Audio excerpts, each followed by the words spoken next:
Teeth in the tongue, tongue in the lips. And you're live saying that. Yeah, I am. Welcome back, family. Welcome to Timo Hana. How's everybody doing tonight?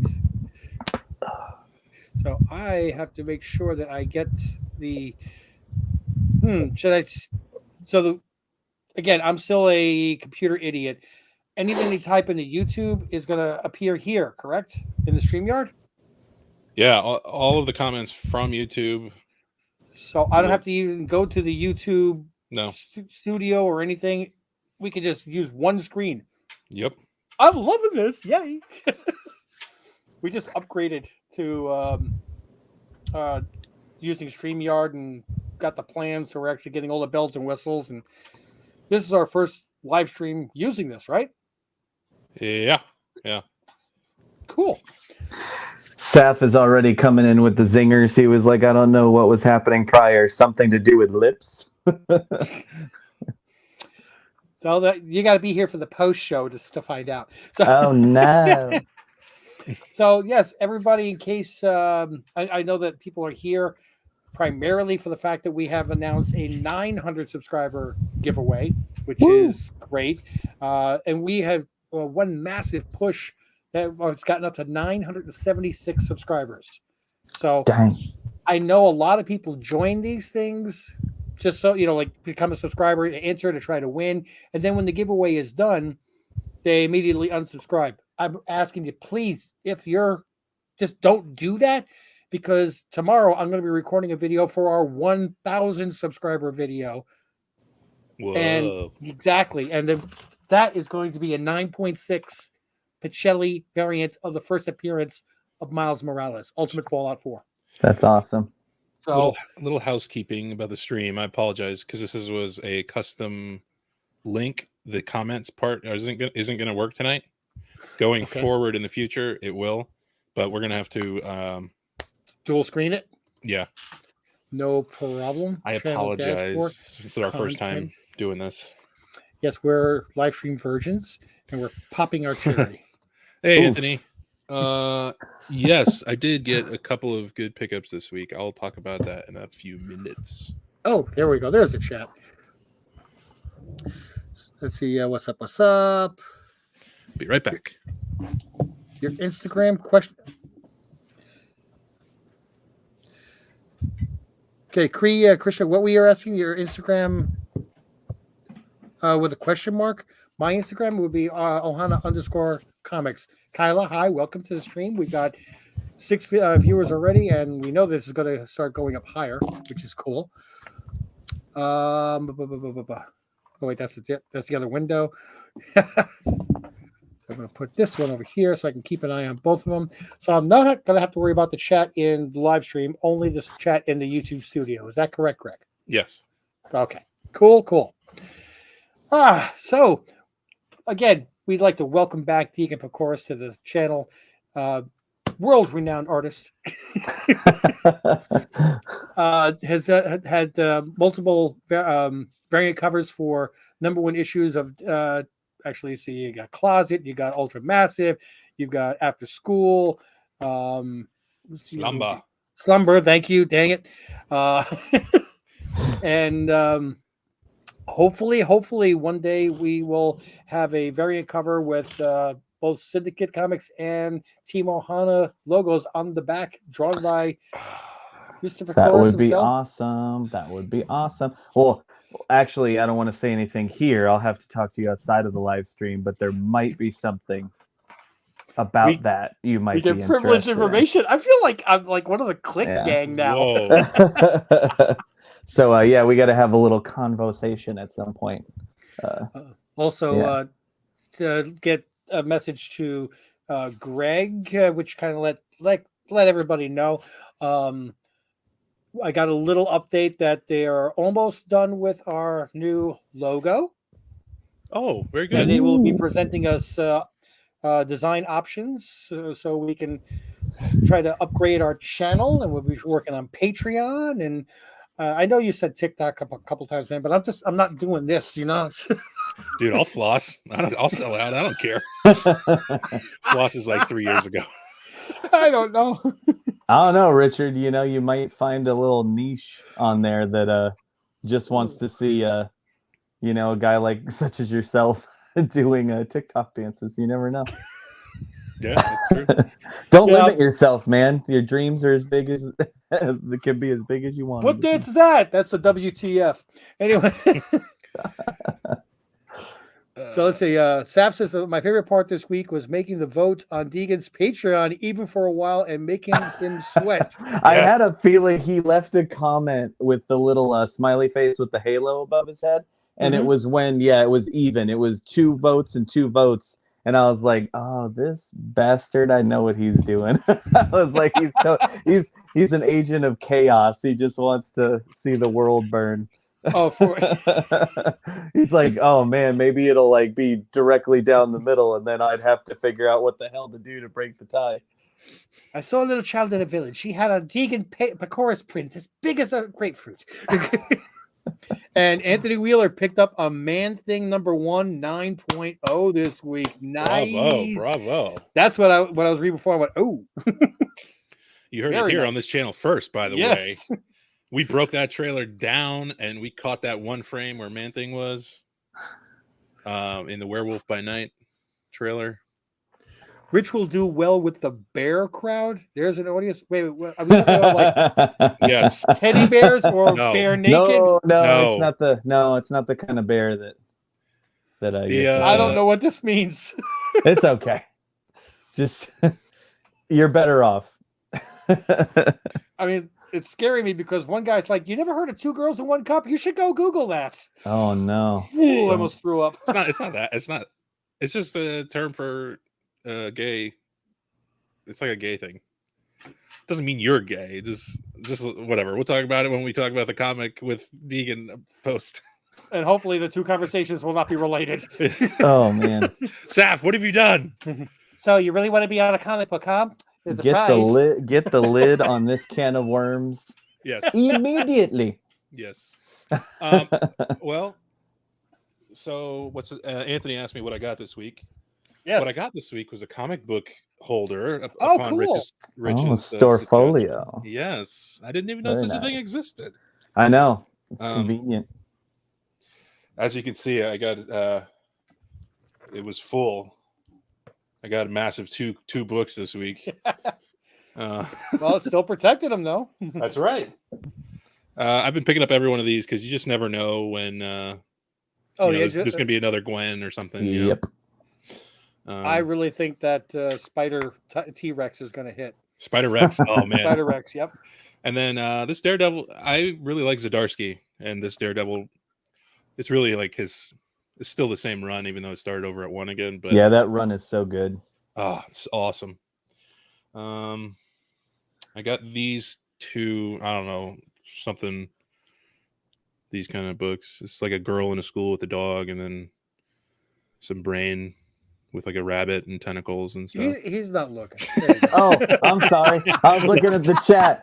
Oh my god, okay. I feel so bad. Of course. No, it's okay, man. I'm just playing. Man, that's so awesome. So you got my 2 exclusives. That's really cool. Yeah. Oh, and you got yours. Yeah, that's awesome. It came back at 9.8. I'm so happy that it actually came back at 9.8. That's really with the remark at the top there. Man, I tell you what, I can draw that remark in my sleep at this point. I drew it so many times for that book launch. I think I want to say I did like 50 of those remarks when the book first came out. Did I get one? I don't remember anymore, man. I really don't remember anymore. If you didn't, man, I'll hook you up if you want a remark on your book. Well, he's got one graded coming back, but I pre-ordered mine and got his release day. So John had sent it in its 2 different batches. Gotcha. So he hasn't unpacked the second batch yet. Yeah, that makes sense. But, you got After School too. That's awesome. Yep. Thank you guys for picking up those covers of mine. That's really cool of you. Yeah, man. And I'll tell you the truth. It looks cool on camera. This looks actually even better in person. It really does. I felt that way too when I finally got one. I was like, it came out really good in the print. And the back, what's the back cover? Is that the actual like cover A, or is that you? So that's a panel from in the book. Okay. So yeah, it's kind of a spoiler. I'm kind of surprised that they just slapped it on the back of the book like that. But I'm surprised that I paid for a bag and a board, and this is what I got. and then they didn't give you a board. No, and I got like some. I don't even have a comic book size bag. Oh, geez, that's weird. Hey, I guess at least it didn't come in a Ziploc, right? There we go. But you know what? It got there safe. That was the important part. Yeah, and in a Gemini mailer, which next time are you going to the shop next Wednesday? Always, yeah. Oh, well, I'll be up there next Wednesday. If you bring it with you, I'll sign it for you. Cool. Yeah, then I'll pass it to John and add that to the next batch of books going out someday. Nice. He's so busy. He is so busy, man. So yeah, Anthony, I actually got a 9.0 of a comic book this week also, and I didn't even think about it until Greg mentioned about his copy, and I'm like, I've always wanted to get one, and this is a great time. Why did I not pick one of these up? So, thank you to Greg, but I was able to get the the Marvel Premiere 47, first appearance of Scott Lang as Ant-Man. Yeah, I only have a measly 7.0. Well, as I told you in the message, the way they're grading these days, and I read the graders' notes, this could easily be a 7.5 if by today's standards, the way that they're grading. Yeah. It's got a bend that breaks the color in the top corner. It almost looks like a mist trim here, but that's manufacturer. And there are 3 color breaking spine ticks on the spine. So, and I've got books that look better than that. That got back a 7 with no graders' notes. So, I wanted to address one of the questions. What was it? Saf, he said, is there such thing as a 10 grade? Is it a myth? No, it exists. It's very hard to get. I got close this past week. Another thing I picked up, we were doing this last week, and I got myself a 9.9. Oh, that's awesome. God, even 9.9s are super, super hard to get. Yep. Yeah.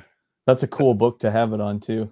Oh yeah, I love that. That cover is awesome. Fighting game homage kind of thing. Yeah. And I love Radiant Black. A lot of the times you get the 10s on like the foil books that go straight to CGC. Yeah. But they're kind of funny.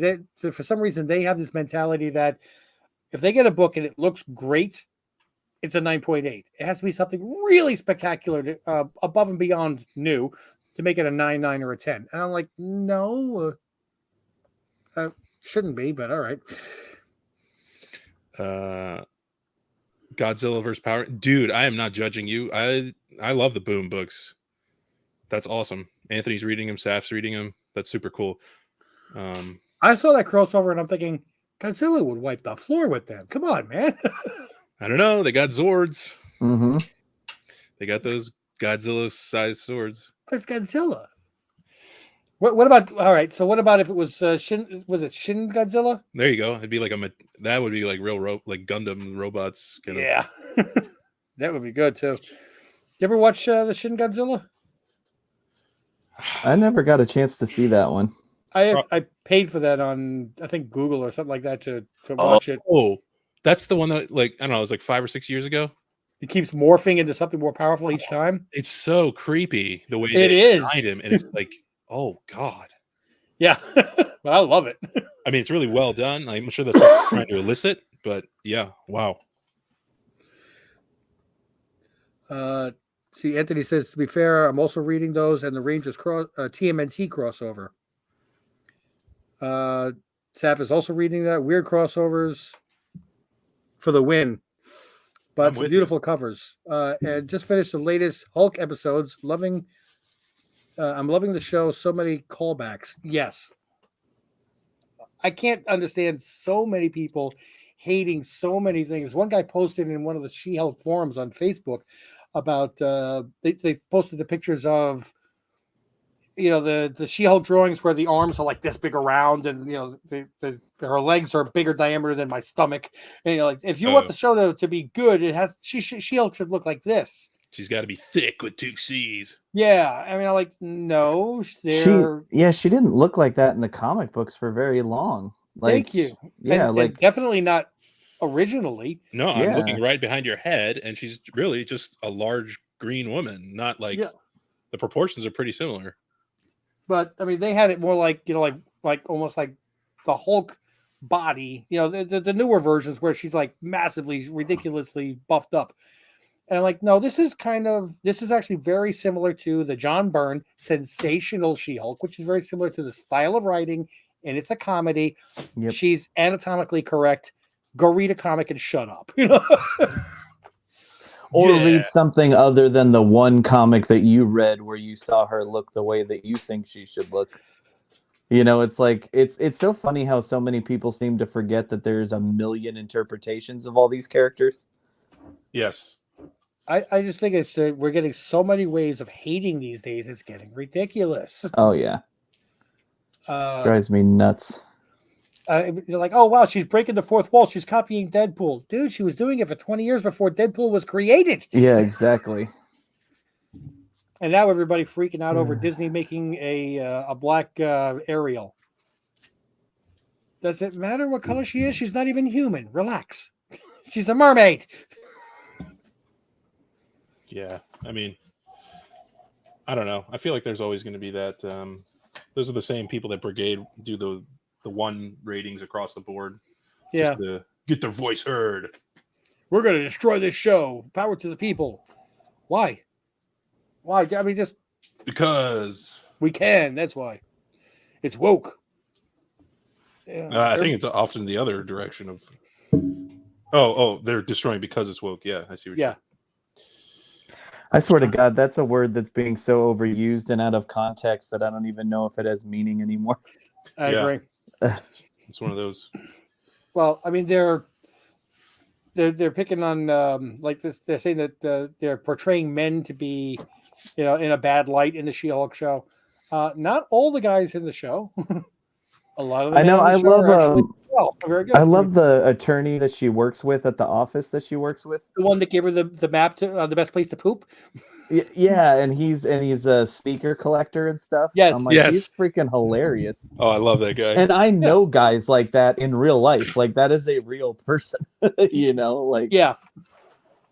But you know, like all the people in the dating app, and I keep trying to get people to understand. Look, if you're a guy on a dating app, you're one of 2 people. One is somebody who is genuinely trying to find somebody that maybe you can have a relationship with the potential of settling down, marrying, having a family. 2, I want a notch in my bedpost. Yep, That's the two main categories. I'm not saying which one has more or less than the other. What I am saying is which one is going to be the one that answers the She-Hulk. If you want to build a family and have kids, you want to have the chance that Thanos is going to be knocking at the door. Oh, and Saf made such a good point. I hate this too. He said, oh, don't get me started on the whole quote, blank came first. People are watching the Black Panther trailer and saying Namor is ripping off Aquaman. It's like we've talked about that. We've talked about that twice. And Namor is original, but Aquaman is a lot older than people think, though. I didn't know it was as close as it was. But like that those people prove the point of why the rumor is that Namor isn't going to be from Atlantis in the movie. Mm-hmm. Like there's a lot of rumors that he's not going to have anything to do with Atlantis. It's going to be a totally different name. And a lot of comic book fans are getting all butthurt about it because, oh, well, they're changing his origin. He's supposed to be from Atlantis. And it's like, well, unfortunately, a vast majority of the crowd that are going to see this movie people are dumb. Yeah. And if you have 2 characters that are from Atlantis and underwater and have very similar powers, people are going to be like, "Whoa, I'm confused," And it's like, wow, I never thought of that. Yeah. Well, I mean, it also depends about what you're exposed to in the first place. I don't want to say anything negative about her, but I'm just using this as an example. My ex-wife, we were watching the Peter Jackson King Kong movie on DVD when it first came out. And afterwards, I said, so what did you think? She goes, well, an island with giant gorillas and dinosaurs. It sounds like it's trying to rip off Jurassic Park. I said, honestly, Jurassic Park ripped off King Kong from 60 years ago. If you want to do it, yeah. I mean, it was really that was black and white with Fay Ray. that was the original. Jurassic Park. Sorry, guys. I'll be right back. No, you're good. Anthony, I got this badass foil version and the cover A. Pretty stoked about it. It's cool. I'm glad somebody else likes Rangers up in here. And can I tell about what else I got? Let me just read Saf. So let's be honest. Disney doesn't want people to use their Aquaman Atlantis playset with their Namor action figures. Yeah, it's true. Dark Helmet, what? Knock before you come in here. Knock. Did you see anything? No, I didn't see you playing with your toys again. Boom, 2. Yes. Oh man. And that's not a copy. Those are actual Steranko autographs. Yeah. That's a beautiful cover. That's the right color marker and everything. Perfect. Beautiful cover. I didn't know he was still like actively doing covers. Oh, well, this is like 2016, but yeah. That's not that long ago, 6 years ago. So the guy was already, what, 86? That's what I'm saying. Like, that's cool. Some of these legends are like still rocking and rolling. I do have to say some of them though have lost a step, and I feel bad saying that. But like some of these covers from older, artists I'll see more recently, and it's just like before I know who it is, I'm like, oh man, that's rough. And then I look at the name and I'm like, oh crap, that's that person. I'm like, geez, it's like I feel like, and also I think sometimes certain artists just aren't as good with certain characters, So Larry's joined the group saying Starankos. We got Shop for Comics jumping in. Hey, how's it going, buddy? Larry says that Steranko does stuff every blue moon, and well, I'm glad that I got those then. Anthony's saying that the foil is worth the $8.99, but Saf said earlier that I don't have that Power Ranger comic yet. The foil one, that's what Anthony meant. Okay. Oh yeah. Larry says Frank Miller has gotten sloppy. Yeah. That's a shame. I think part of it was some of them too is, like obviously as you get older, your motor functions can start to not be, quite as good as they used to be. So I can't imagine that wouldn't have at least a little bit to do with it, Mm-hmm. Your eyesight as well too. Yeah. Because I already know my eyesight's bleh. I would wear these all the time, but I'm trying to avoid glare against the screen. Well, I'm not getting too much. I'll leave them on. That's why I keep looking down like that. Oh yeah, well, I got the bifocal, so I'm doing like the Fred Sanford. What? Who said that? What? So how was Tucson, my friend? Yes. Tucson was awesome. Yeah, it went really good. Like first of all, it was just really nice to see my family, that I haven't seen in like 6 years now. That's wild, man. Yeah, it's a long time and it doesn't really hit you until you see them again, Mm-hmm. Like once I was like, at dinner with my sister and her husband and my mom and stuff, it like really started to hit me. So it was really nice. Like it was great seeing them, and the convention went awesome. Like I can't say enough good stuff about that convention. It's run really well. They all the people that work for it are awesome, the volunteers. And I actually met the owner of the convention, and he was super nice guy. And Cool. yeah, just like super, super nice. Like he was, and it was cool because you don't usually get to meet the people who run these conventions. Most of them, they're very much behind closed doors or doing things, not really meeting and greeting. And all weekend he was walking around talking to everybody. And I just thought that was really cool. Like you can tell he really cares about the show and how people are doing at the show. So I can't say enough nice stuff about him. And they were saying that they'd like to invite me back next year as a guest this time. So that'll be pretty cool. Yeah. Yep. If that would be awesome. So that'll be really cool. I'll get to see my family again, which is nice. But then also, I won't have to pay for the table, which is a huge expense, so that, yeah, it makes it a lot nicer. So I mean, it was really awesome. It was really awesome. I was. you're one of the things that, as a draw and a benefit and asset to this convention, this is why they want you. I Yes, hope. yes. I hope so. I mean, at least they think so. You know, like Yeah. that's the important thing. It'll take me a while to think so, but I'm like, as long as they think so, that's nice. So, sorry, go ahead. Oh, you're good. Yeah. Yeah, Greg. Me, you, Greg, him, we, Greg, me, Greg, You. Greg, go, Greg. I feel like that Saturday Night Live Roxbury thing. You were talking about how you and McGregor's signature was $325. Wasn't that how much it was? I think so, but that's Yeah. and then Saf was like, he's trying hard to ruin his image, but that's kind of low for the celebrities that they bring I was in. gonna say they just announced a Robert Pattinson one, and that motherfucker's charging $400 Yes, a and signature. I wouldn't give him $40. I'm just like, it drives me nuts with these celebrities that do the CGC signings because I'm like, you're not making enough. You know, like and what how has he much got to did do with Robert comics? Pattinson make to be Oh, Batman? Batman, Like right. millions of dollars. Like, I'm like, do you really need $400 a signature to go into CGC and sign some stuff for a few hours? It's like, golly, man.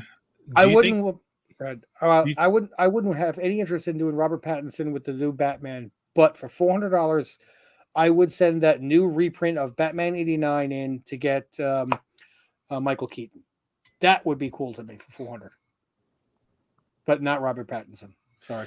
do they? I wonder if they set their prices, or is it like their? It might be their management team. Yeah, that's always Yeah. possible. And you know, when you have a management team, like sometimes certain management teams are not the most upstanding people, and they get a certain percentage off of their income. So the higher the rate per signature, the more they're going to get on the back end. So yeah, that might be possible too. I guess I won't be so hard on the celebrities for now. Adam says, I remember meeting Adam. Meeting Adam West, and he signed my book for free. Where are those days? Actually, I did get a chance a long time ago at a New York Comic Con to meet Adam West, and in person, he was a genuinely smart and sweet, witty guy. I've heard that from a lot of people. That's really yes. cool. I always like to hear that stuff. I really enjoy. I walked away with a smile. The fact that I just met him, and that was before cool. His resurgence in popularity too. So that's awesome. That was like 87, 86, somewhere around there. You can't put a price on that feeling as you were walking away. Yeah, very true. He was the undercard celebrity. The main draw to that one was Isaac Asimov. Why do I know that name? Sci-fi writer. Ah, okay. Yeah, it's so funny with that stuff though, because yeah, it's like every convention I do, because you know, like I've told you guys before, I sign for free. You know, if anybody buys a print, they buy a cover, they get a commit, anything from me, I sign it for free. If they bring me a comic book, I'll sign it for free. And it's like, I don't know, I have a hard time. I have a hard time with the idea of it. It's like if somebody's put money into you and supported you, like it takes 2 seconds to sign something, you know, like I think the only way that I could ever foresee ever charging for signatures is in instance, because I'm a very anti-scalper. Like I hate scalpers with a passion. And so if it ever got to the point where I was at a convention and some guy's walking up with a long box full of comics that he wants me to sign, and it's obvious that they're not for his personal collection, like that's when, you know, you kind of start. And I think honestly that's why a lot of comic book artists even do it, like even charge, because that usually helps weed out the people who are doing it for the wrong reasons. You know, I can see that. Yeah. And like I know Mark Bagley, he signs stuff for free if you let him personalize it to you. Because obviously if you let him personalize it, you're not probably going to be selling that to someone else because he knows if they have your name or not. And then I think he charges $5 per signature if you don't have them. That's reasonable. Yeah, and that's the thing is at least it's a reasonable cost. And I could imagine that would at least weed out the guys that are going to bring up like 100 books or something like that, you know? That's really smart. But yeah, it's just a hard balance. It's kind of hard because it's like I never want to charge for signatures, but at the same time, unfortunately, there's a lot of people out there that take advantage of stuff, and that don't have good intentions. So it's like, what do you do to combat any of it? There's I've been trying to get my hands on a Mark Hamill CGC signature series, but those are so expensive because he just doesn't do events where they have CGC representatives. And there is one which is about a quarter of the price of all the others, and it's because it's personalized. And it says to Matt, forcefully yours, Mark Hamill. And I'm like, oh, that's really cool. Reasonably priced, but my name's not Matt. So just legally change it. If my name was Matt, it would probably be cheaper than going and buying the regular signature. So yes. TN Comic Collector. That's your boy Cliff, right? Yeah, Cliff. What's up, man? Not to name drop, but Deegan sent me a free signed print. Just saying. Yeah. I'm glad that and I know that he really appreciated it too, and that's such a huge part of why I do stuff like that sometimes, because and again, Cliff is awesome, and he's already done a commission with me. He's already set up a second commission with me. He talked to me for a long time at the convention that we met at, and was just a super cool guy. And it's like when people support you like that, again, taking 5 or 10 minutes out of my day to sign a print and send it, it's like that's a small thing that I can do that just is going that little bit extra for somebody who is doing the same for me. So I really appreciate you, Cliff, and hopefully you get to go to Memphis Comic-Con next week. I hope you end up getting to go. It'd be cool to see you again. Well, we're about a half hour in. Will you say we do the first giveaway? Yeah, let's do it. All right. So in case you're in the chat and you haven't already done this, I'm going to say this slow to give you a chance to go and do it. We have our 900 subscriber video, which hopefully everybody saw that and they got on there and they made sure that they're a subscriber. They click like and they left a comment. So Greg is going to be getting ready to pull all those comments into the random comment generator. We're going to pull 2 winners to celebrate and say thank you for getting us to 900, smashing through it. Actually, we're almost at 1,000. And humble brag. Yeah. We know that our channel has grown a lot, not just from comics related stuff, but also because some of our reaction videos. And we don't want to just ram a comic book down somebody's throat that doesn't like comic books. So we just made it nice and simple. Cash. So money. Everybody likes money, right? We're going to pick 2 winners tonight based on those comments in the 900 subscriber video and give a $25 either gift card, or I can PayPal or Cash App or whatever you want, send it to you. And if you happen to be here in the live stream and you don't watch this on the replay and you say, hey, thanks, I just won it, I'm going to double it. Make it a $50 winner. Whoa. So and we're going to do this twice. So this could be up to $100 out of my pocket. Bear in mind, we're not monetized here. We're not making any money here. We're just trying to grow the channel. So that way we can get those commercials and we can make like a whopping 1 to 2 cents per commercial. That way, hey, on some of these videos, man, we might make like $8. Hey, hey, got to start somewhere. Hey, exactly. That's almost 2 $5 bags at Wendy's. I'm a vegan. I don't go to Wendy's. Brought to you by Wendy's. Thank you very much, Dave Thomas. Rest in peace. Yeah, right. Yeah, Sherry was asking. Well, maybe we can get some companies to let us do commercials for them. I said they want more like 90,000 subscribers, not 900 subscribers. But someday, maybe we'll be doing ads. You just got to convince them to get in on the ground floor, man. Right. Yeah, right. This is a once in a lifetime opportunity. And I can, I could be the hair club for men, So. All right, shall we? Sam said 1 to 2 cents. Hey, let's not go crazy.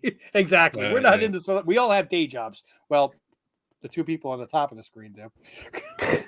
Deegan's job is like 24/7. I know. I was gonna say I'm not gonna not to sidetrack, but I'm like, I'm struggling financially to the point where I'm like, I should have a day job. I just don't have time for a day job. It's like this takes up so much time. I'm like, shit. Even if I wanted one, I couldn't get one. And Deegan has a very good Patreon page as well with great videos, great information. And if you join up at the platinum level, I believe it is, you get 2 prints per month, one of them being signed and numbered. So What was that you said about Prince? yes. So yeah, Oh, so this month, Ooh. everybody in that platinum tier and the $10 tier gets to vote on 4 options of what the print is going to be for the month. So this was the winner this month was my Daredevil and Kingpin piece. So what you get at the platinum level is you get a black and white version signed and hand numbered up here, Mhm. and then you also get the colored version as well. So, God, this camera always screws me up. I'm always like, which direction do I go? and But that yeah, one's signed so as well, though, right? At the yep, top. and that one is signed as well. So you get 2 of them. And what's cool about that platinum tier is, so the colored ones I will also sell at conventions, but the Mhm. black and white ones are made exclusively for Patreon and hand numbered. So like this one, there's literally only 5 of them that exist, and they're hand numbered. So if you get in at that platinum level, like if I ever do manage to, make it in this industry, Yeah, you're gonna end up exactly. with some of the like most rare stuff that I've ever made, because it's only for that Patreon tier.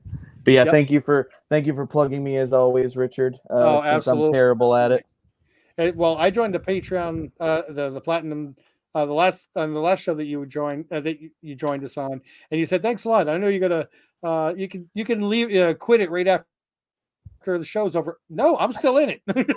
I I'm know. I staying in it. appreciate you. And I told I appreciate you, man. Johanna about it. She's like, wait, so you get signed prints and numbered prints, and it's costing you $10? Like, yeah, considering how much I blow at the comic book store, that's the equivalent of like 2 books that will wind up in the dollar bin a week. Come on. And But it really It's genuinely definitely helps me something a that's really ton too. cool. So it means a lot. It means a lot. So, and got hopefully we the got a cool one coming in this month too. We're between uh, Scarlet Spider Kane, the red and black costume, Radiant Black, Black Cat, and the blue and black Invincible. So the print for September is going to be one of those 4. So that'll Yes, be Greg, cool. I voted for Radiant Black for you this month. I feel I feel bad voting because I'm not all the way up in the platinum, so it doesn't. I guess No, hey, No, you get hey, the vote. You just not going to get the numbered print. but we get well, the high quality image though as part yeah, of you get the that tier. digital artwork of it. Yeah, so Mhm. every month that I make that print, you get the digital art, so you can use it on your phone, as wallpaper and stuff. And also, the reason that I made it at the $10 level that you can still participate in the voting is because I want it to be kind of a community fun activity, and Yeah, also, That's true. the colored versions of the prints will still be up for sale for everybody if they want to buy one after the fact. So Ah. technically you can still vote and hope that the one that you want to win wins, and then you could always end up buying it at a convention or on my online store later on and stuff like that. So, but sorry, I didn't mean to hijack this. Let's give money away. That's that's fine. awesome. Check out the Patreon in the link that's scrolling across the bottom when you get a chance, guys. Man, this is all fancy now. You got like little bars at the bottom scrolling, and We're working it. Well, in the next one we'll actually have the chat showing up here too, which we can start popping their that'll be comments cool. onto the screen. We're Yeah. learning this, and we actually got a good tutorial from Shop for Comics. He Yeah. jumped in, stalking us on another channel. Anthony has a quick question. Deegan, do you only draw Marvel? So I don't only draw Marvel. I've just always been kind of a Marvel like fanboy since I was a kid. Like that's kind of what I grew up, because a lot of the animated series that I grew up on back in the 90s were mostly Marvel, other than the Batman animated series. So I just got super addicted to Spider-Man and X-Men, stuff like that. I loved Batman the animated series. That's why he's one of my favorite characters to this day. But I don't know. I've always been more drawn to Marvel stuff, so I just have more fun drawing that. I love drawing DC stuff, and I would love to draw more DC stuff, but DC is a lot more hardcore about their rights and going after artists who draw the characters without their permission and stuff. So it's a little bit more of a slippery slope. DC scares me a little bit more. Like I tend to do DC stuff mostly for private commissions and stuff like that more than I do for art prints and things like that. So no, I love DC, but yeah, it's just one of those things where I don't get to draw it as much as I'd like to. I still need to pay you for that Kyle Rayner. Oh man, anytime, man, you let me know. Kyle Rayner's my favorite Green Lantern, so Well, it I'm totally all makes about sense that. because he's an artist. That's his thing too. So that's cool. I know. Yeah, I always thought that was kind of a neat idea. Saf said that I kept calling the platinum level diamond last time, and it kept double checking. Wait, am I missing something? Dude, Like- yeah, that's what's funny is I totally screwed it up the other day when I was posting in the Patreon because I'm like I created the tiers and I'm getting confused. I'm like it's bronze, gold, silver, and diamond. So it is diamond. So But it's not platinum. I started saying platinum and screwing everything up so everybody can just blame me. It's my Look, well, bottom line is diamond or platinum. They're both things I can't afford. So whatever. Yeah, I'm like maybe one day if I get another level that's beyond diamond, it could be platinum or something, and then it's really gonna get fucking confusing. So call it mithril. Call it mithril. mithril. What is that? It's from like video games and Lord of the Rings. Oh, okay. All right, so are we ready, Sir Greg? Yeah, let's rock and roll. Let's do this. I guess I'll share my screen to show the process and Yeah, absolutely. You might want to make your screen the bigger one as well. yes, of course. Share screen. Boom. Boom. How's that? Woo-hoo! Does that work? Absolutely great. Okay. So Random comment picker. here we go. For the gift card, and if you're present, say something and you'll get 2 times. How many comments do we have? Log in with your Facebook. Oh no, that's Facebook. Sorry. Stand by. How many comments do we have? We'll see in one moment. Oh, that's the Deegans. Oh. Filter duplicate.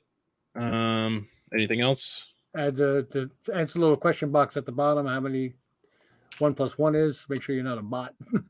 Yep. Get comments. 110 unique. 110 comments. Well, money talks, man. Why not? What the heck? All right. Start raffle and pick winner. Cool. Absolutely. Here we go. First winner of the evening. Amor.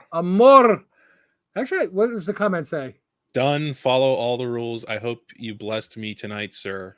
I believe that comment was actually. I know, right? Hello. Not for $25 on that.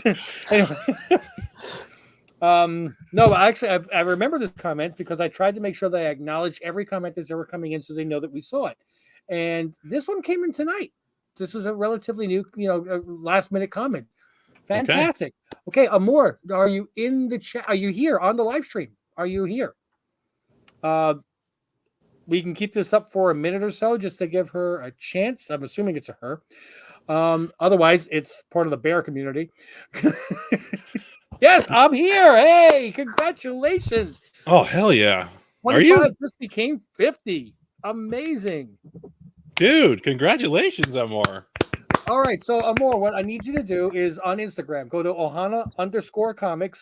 It's got the same logo as the Basset Hound, and send me a message with your email address. And how do you want this? Do you want it as PayPal? Would you like it as Cash App? Would you like it as a Visa gift card? What would you like? And I'll shoot you over $50. I'm going to drop the link. Would you like it converted into some sort of candy currency? Ooh, Wonka. What's your Instagram, sir? Ohana_comics. If you look at our screen along the bottom there, that's that's where you go to. Is that a clickable link from the banner, or they just have to see it and type it? They have to see it and type it. Well, here's what I'm going to do. I'm just going to drop it in the messages. That works too. $50 down the drain, Larry says. Well, rubies, please, or rupees. To be in yuan. Fantastic! I'm so happy. Me too. I can't believe I didn't expect whoever wanted to be here. I don't know why, but that's super cool. That was a lot of comments, and I mean, right now we got 51 views, 13 concurrent viewers. So you think about it, was over 100 comments, 110 individual comments, and 10 chickens and 2 goats. Wow. 10 chickens and 2 goats. They could have used that in the Lord of the Rings, where they were holding up. Anyway, sorry, cross reference. Okay, now I don't want to give your Instagram address, but just to make sure that nobody else is trying to claim your prize. Amor, would you verify that your Instagram message you just sent to me begins with the letter B? Like I said, just making sure that I don't want somebody's like, oh, if I type this in real quick, I can claim her prize. That wouldn't be cool. That's why I want to make sure. Oops. Done. Followed you, sir. Remember, there's a how is it 10 seconds in the future? Do they have flying cars? Yeah, right.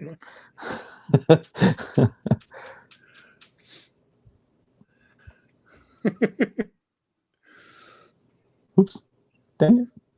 That's super cool. It would actually be really cool if I could actually send this right now and she could verify that she got it, you know. Whoa. Taking care of business. Deegan,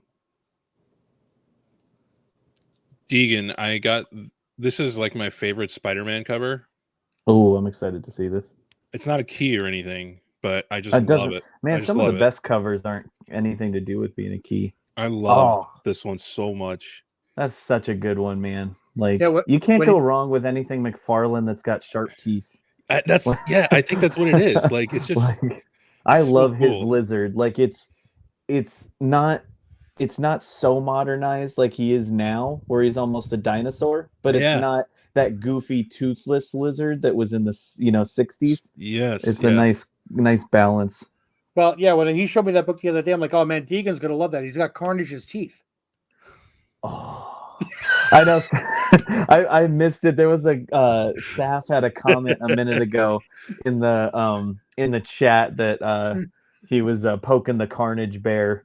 For me. I'm going to, Saf. Tiago, what's up?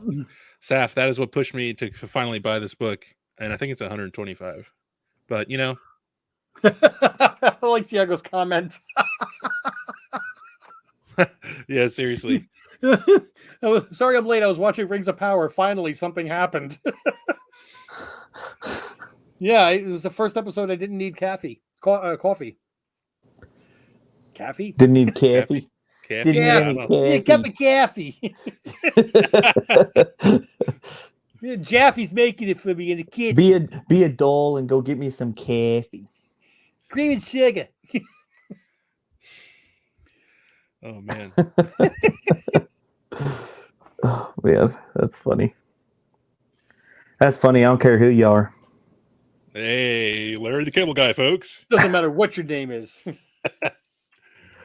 Oh man. Okay. Anyway.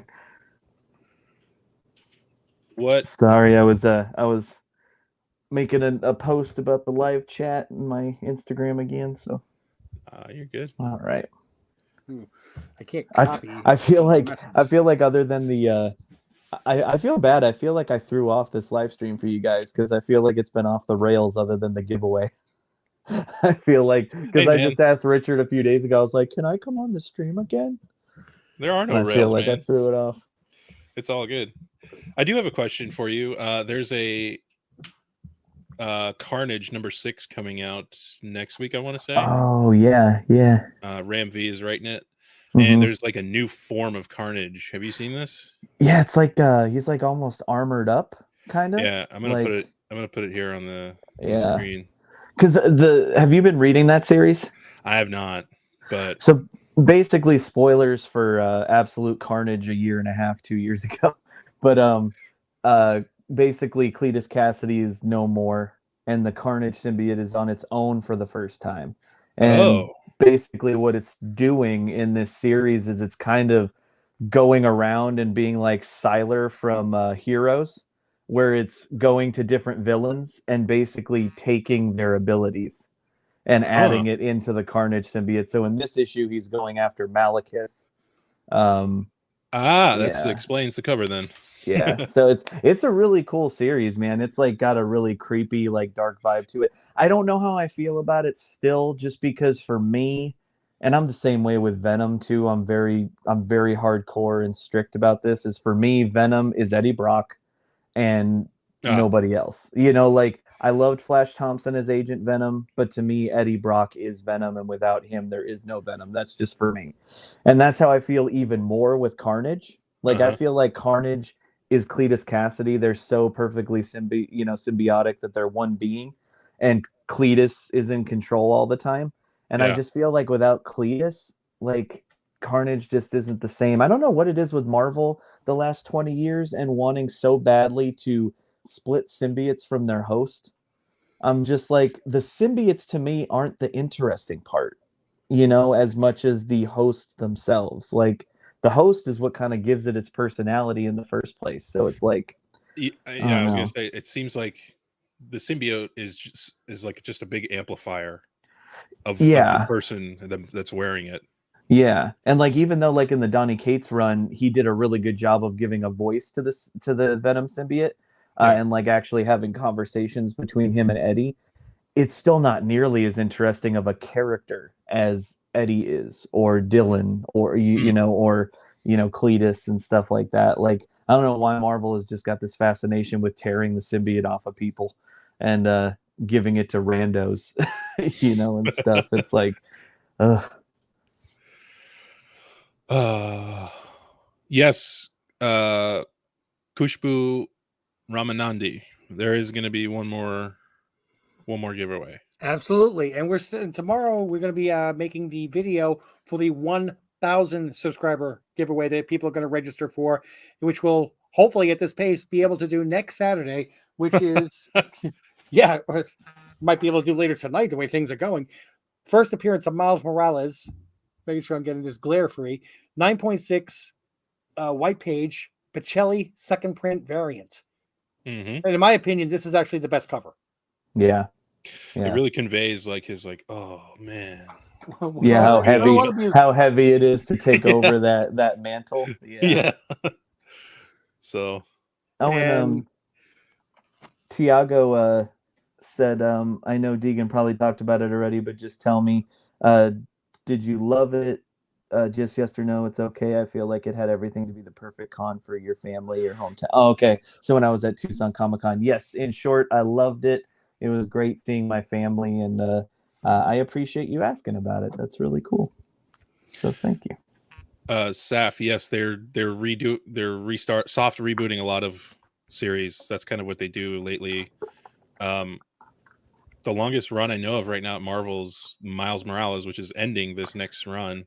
I know. I'm like, why can't anything get to? Is because I think it's in the 30s, right? So it's not going to make it to 40. I want to say 42. Oh, okay, man. They let something cross the 40. Like, golly, it's crazy. I'm like, gosh, I'm like, why do they? I don't understand it. This artificial boost to every number one. I'm like, yep, that's it. Like, God, like I don't think it's worth restarting everything and making people feel like, I don't know. It's just weird, man. Like, I wonder if they think of it as also like, maybe new comic reader, more accessible. So like they're like, oh, this is a number one, I can get in on this, and I don't have to. I don't know.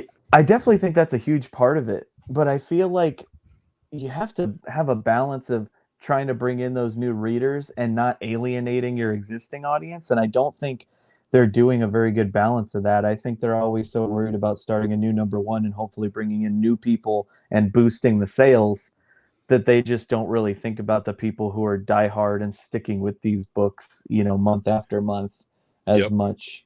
But I don't know. They've been doing it for so long that way. I would say probably like 15 years now. It's been like that, where we constantly get new number ones. And I feel like it's not really doing great for them. It's not like sales are way better than they were 10 years ago. So you would think they would try a different strategy by now. Yeah. Let's see. Issue. What's the last one?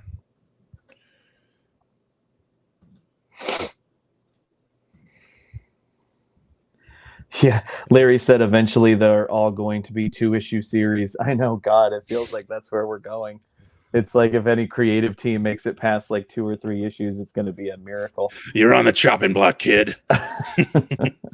Yes, 42 is going to be the last one on September 28th of this run. Man, So, do you know if the creative team is changing? they are. No, it's been so good. I agree, man. Saladin Man. Ahmed has been a great writer, but it's moving to Cody Ziegler, Yep. Oh, okay. I believe, and he's going to be bringing in. He said he wants to focus on street level stuff since he's been around the multiverse, and then released recently, and then he's going to have like a mentor to him, a black lady. He said Misty Knight? Yes. So she's going to be a big part of it. I feel like maybe we should have had a mentor for him when he was 13. Like, he's already like almost out of high school at this point. It's like, why are we going to give him a mentor all of a sudden when he's been around for, it's been 10 years now, hasn't it? 10 or 11? 2000. He debuted in 2011, 2012? I thought it was 05. No, it wasn't that long ago. No? Okay. No, because the Ultimate Spider-Man was still running in 2005. Because the 2011. Okay, yeah. So it's like he's already been around like over a decade. Like, Yeah. You're giving him a mentor. Like, what are we doing here? I don't know, but Oh man, I love comics and they drive me nuts all at the same time. Yeah. Everything's just going to be a one shot one day. Yeah, right. I mean, honestly, at this point, it's like if you're so worried about bringing in new readers, then why don't we get rid of continuity and just have everything be a miniseries? Like, you know, I feel like I do see a lot of miniseries these days. Yeah, there's definitely a lot more. Yeah, absolutely. I dig it every once in a while too. I mean, every once in a while, it's nice to not have to worry about the overarching, narrative and just get a nice little 5-part story. I mean, I think to see him get rid of the numbering comic books altogether, but buying back issues would be a pain in the neck. Yeah, that's the truth. I need Spider-Man number. Wait, no, never mind. It's the bluish cover with the green thing in the back. That would be tough. Yeah. Oh, Saf said he's actually enjoying the series where starships go to die. That series is awesome. It's like The Thing meets like Event Horizon, I would say. Ooh, it's that like movie. Wow, man, like it's a good series. I almost did a cover for that book. Yeah, but I ended up getting After School instead. It was right at the same time, so I couldn't do everything. So they ended up giving me After School. So luckily, I love After School, but like that one would have been a cool one to do a cover for too.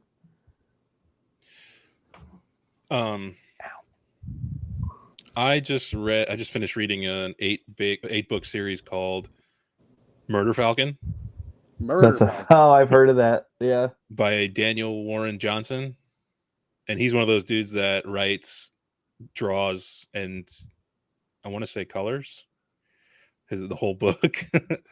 But I actually, have you ever cried at a comic?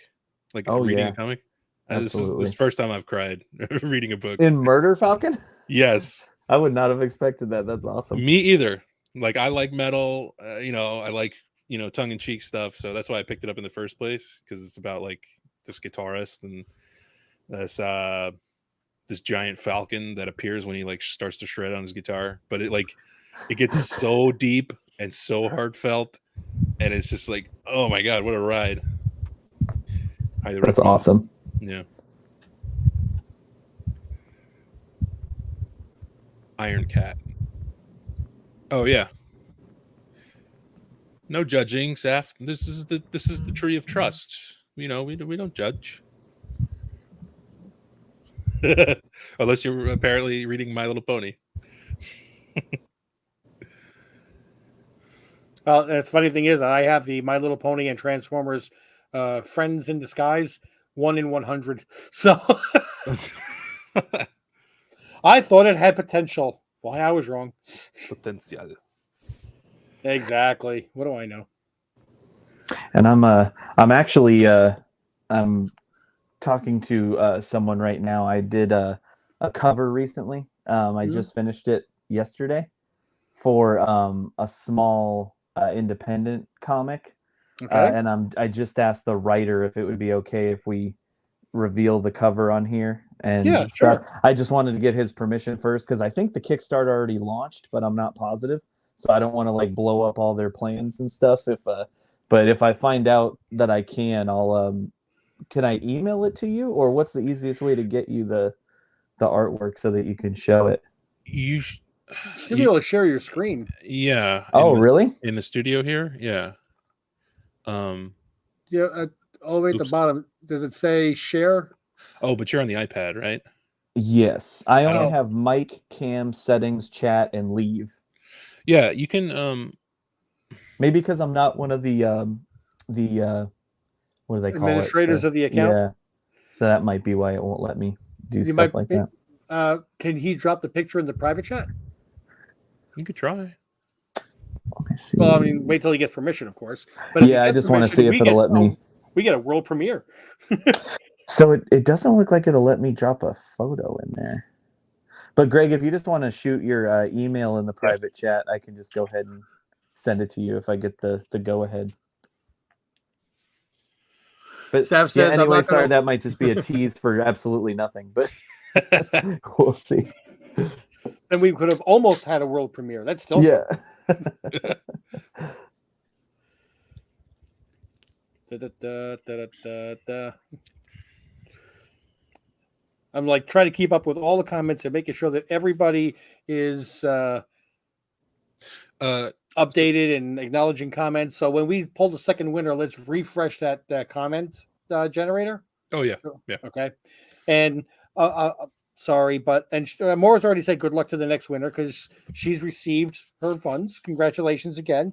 But to be fair, somebody's not going to win twice. So if her name does pop up, we'll have to move on to the next person. Reroll. Reroll, exactly.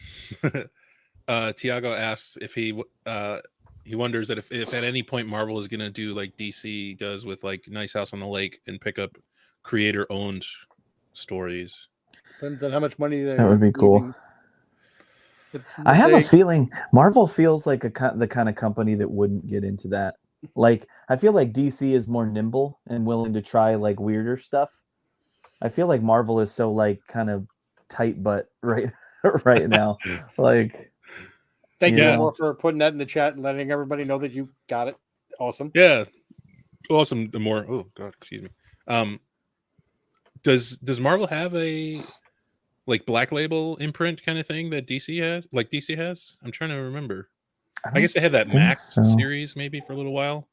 Yeah, that was pretty short-lived. I mean, honestly, at this point, Marvel like just does black label mature stuff just generally. Like, I guess they'll put like a little for mature audiences. They put like a age. Bring back Star Comics. Yeah. Bring back Star Comics with Fraggle Rock and the Ewoks. Fraggle Rock. Hey, I got a Fraggle Rock in a 9.6 because the 9.8 was too expensive for Mrs. Ohana. She loved it. So. Saf asked, go ahead. Oh, sorry. Larry had a good point. Marvel did creator owned before the Icon imprint or something like that, or was it Icon or was it Max? Is that what you said, Greg? That's just what I don't know if that was creator owned, but that was like the real mature stuff. Yeah, like the real mature stuff. I can't remember. Was it Icon? Sounds familiar. Oh, and Saf said, what does creator owned mean? Basically, when you work at Marvel and DC, if you're working on any of their books, since their books are all Marvel owned characters and IP, if you work on their books and you create new characters or new designs or whatever, Marvel owns all of that stuff because you sign a contract at the beginning that says anything that I create while I'm on this book is Marvel's property, and you have no ownership of it. It's why so many of the creators are kind of justifiably angry nowadays with the MCU. Like, is it Brubaker that made the Winter Soldier? Am I getting that name right? Was it Brubaker or was it? I don't know the creator of the Winter Soldier.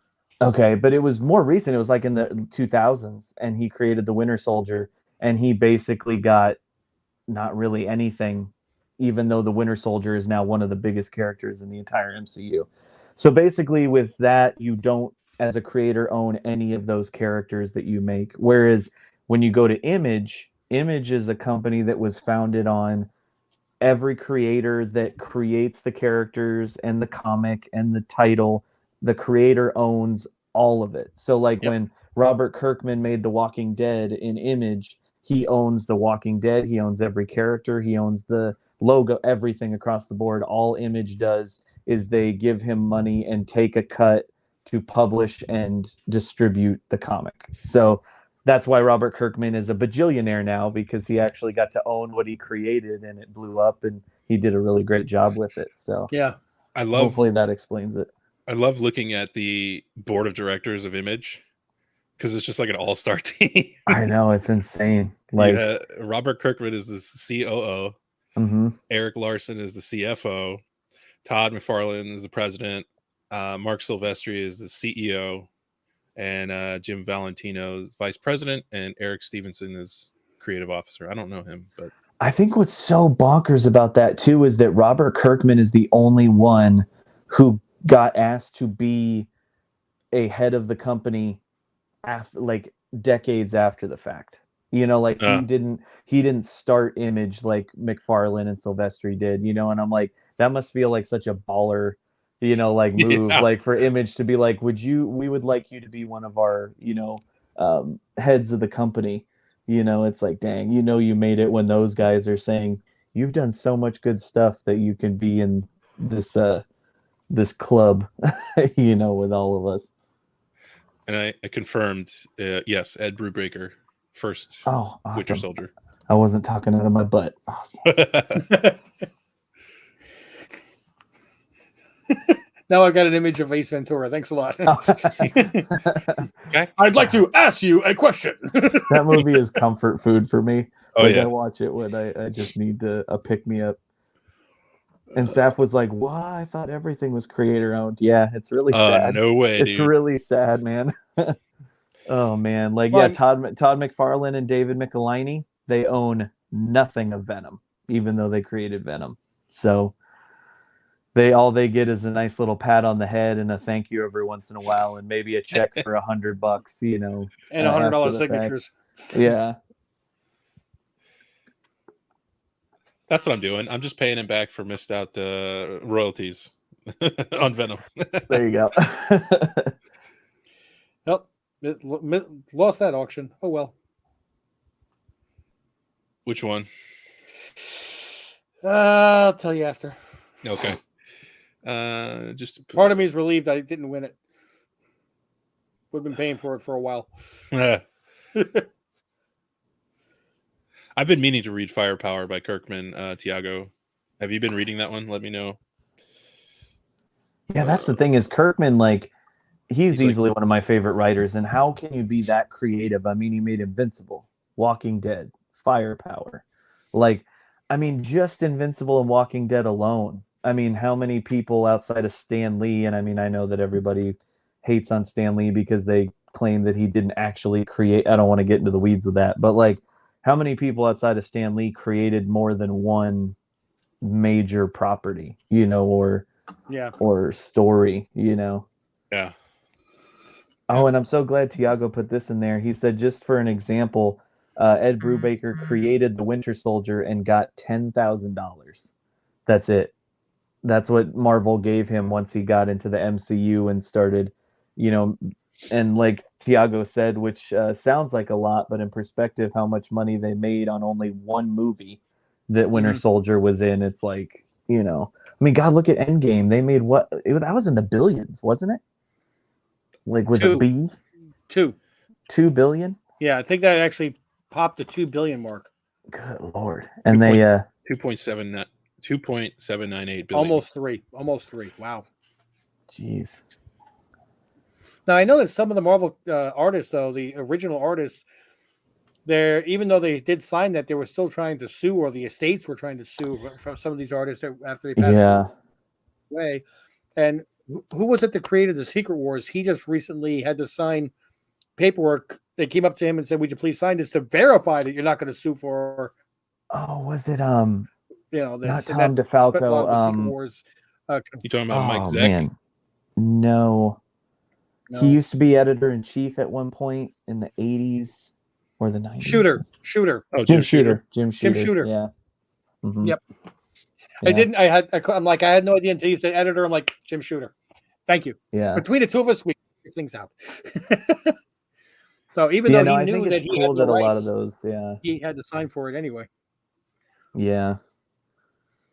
And I think it's cool that Ed Brubaker, that's why I have so much respect for him, is he's been very vocal. He's not really doing anything to fight it per se, but he's being very vocal because he says that he understands he signed the contract that he signed and they don't owe him anything, but he's just trying to get the word out so that maybe things will change, going forward. Because there was a big similar push when Hawkeye came out, the series.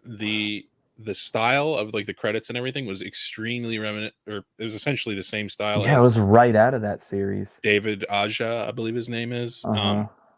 Which is a really cool, unique style. I loved reading that series. Yeah, that's what's so funny is it's like if you guys were gonna rip off a style, you might not want to do one that's so blatantly obvious. Yeah. Because like you said, that comic series had such a very specific, recognizable style. Mm-hmm. Yeah.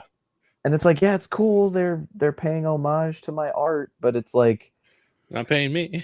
Yeah, and like you get like a little like thank you at the very tail end of the credits, and it's like, oh, big whoop, it's like nobody that sees those advertisements and posters are gonna know that wasn't created strictly for the show. Yeah. Well, I'm reading the comments about the how much these movies have made. Captain Marvel made 1.2 billion by itself, and Civil War made 1 billion. I'm like, wait, Captain Marvel made more money than Civil War? Yeah, I'm like, no, they're not even on the same plane as for quality of movie. Wow. I don't know. Oh man. So did you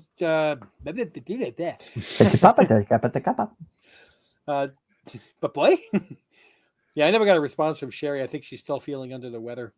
Well. And I did put in the private chat, Greg, what it was that I didn't win. I saw that. That's quite a book. Missed it by that much. Actually, I missed it by the giveaway. So I could have had it if it weren't for you, Morton. I'm just kidding. Don't no guilt. No, I would have gotten away with it too. If it weren't for you pesky kids. Right. But what was I just going to say? Did you get a chance to see all the trailers that came out on D23? Oh yeah. Greg Deegan. Oh yes, I did. Which one of those are you looking forward to the most? Man, it is so hard for me to choose between Werewolf by Night and Secret Invasion, but I think I'm going to lean towards Werewolf by Night, mainly because I'm such a huge horror fan, and I love how much they're sticking to that old school Universal horror movie style. Mm-hmm. I love that they just committed to it and let the director do his thing, and I love that even the music is reminiscent of it, and the aspect ratio, and like I just think it's so freaking cool. But I love Secret Invasion too because it gives me Winter Soldier vibes, and I miss that corner of the MCU, where it was almost like more of a spy thriller, sort of thing. So yeah, I think those were two of the best trailers they put out in a while. I'm super excited about those. For some reason, I think the Werewolf by Night, looking like an older, 70s film style, but almost but in black and white, almost like a 50s movie. Mm-hmm. But it kind of reminded me though of Death Proof and What was the other Yeah. one that Tarantino did? Grindhouse. Oh, it's almost got Grindhouse. like a Grindhouse vibe to it. And I was wondering, did they make this movie like this, or is it gonna movie? Yeah, it's a movie, I think, right? It's like a special. It's like a 1 hour thing. Okay, but did they do this in response to the elite, like Tarantino saying that the MCU is not real art? Oh, I don't think so. I think it would be cool if they did. Yeah, that would be cool. And sorry, guys, I just got the go-ahead to announce this cover. So if I disappear, it's because I'm in my email sending Greg the cover and stuff. Yes, you are the black screen right now. Oh, I'm the black screen of death. He's back. He's back. He's back. Good news, Richard. Ms. Marvel season 2 has reportedly been greenlit. Yes. That's sarcasm, guy. That's sarcasm. Oh my god, I freaking loved Miss Marvel. Oh my god, I freaking hated Miss Marvel. It's just because you're old and out of touch, man. No. It's because that's not what I was watching. Okay, that was 20% teenage girl high school drama. I know, I love it. 75% history lesson. 75% history lesson, and 5% superhero show. Now, I have no problem with history lessons when I think that that's what I'm tuning into. Okay, they could have touched on the history of Pakistan and everything else, and it allowed the viewer, if they were interested, to research it on their own. Like after watching Moon Knight, I went back and was researching a lot of the things myself on my time. But I just think that story would have been hard to tell if they didn't give you some of that history.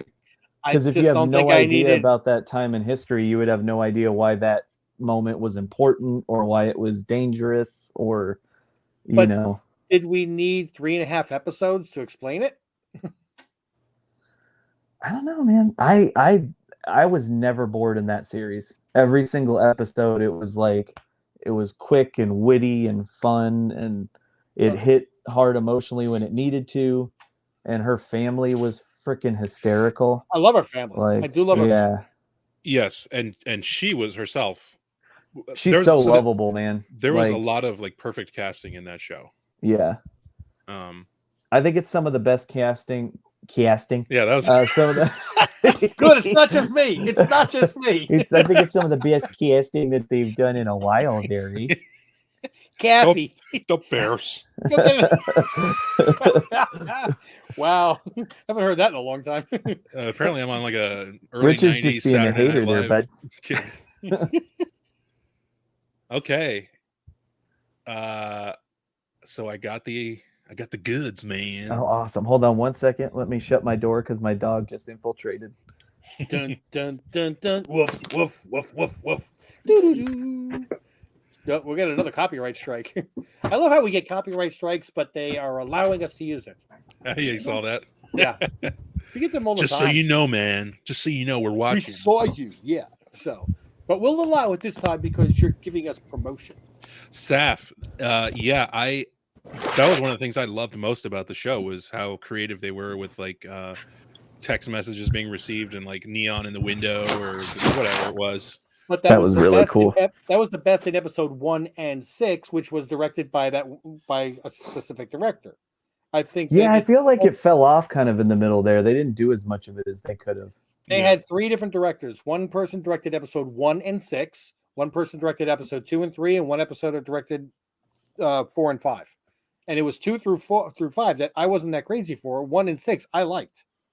Yeah, that's the only bad thing about these TV shows and having multiple directors is, I mean, you know, I know the TV has always been that way. You know, like, shoot, most of these network shows that have 22 episodes, every episode is a different director.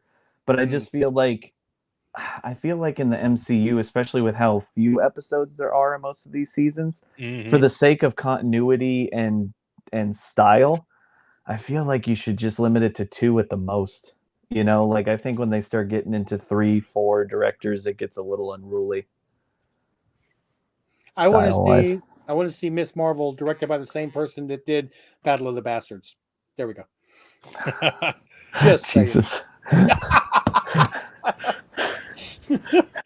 Tell me that would not be a cool episode, okay? God, you just want like a bloodbath in the middle of her high school or something. Yes. I want horses slamming into people. Why not? Oh my gosh. Oh, but Greg, I don't know if you noticed, but oh man, I'm sorry, I spelled it wrong. It's Okay, Night. Yeah, okay, it's Night. I keep doing that. Like every time I write about it, I'm like, they're gonna hate me because I keep spelling it wrong. Oh, we're good. We're good. Sorry. So you were saying before that. Caught up on the chat here a little bit. Oh, I was just saying that I threw the link to the Kickstarter in there too. Whenever we get a chance to talk about it. Yep. Let me know if now's a good time, Rich, or you want to do a question on the.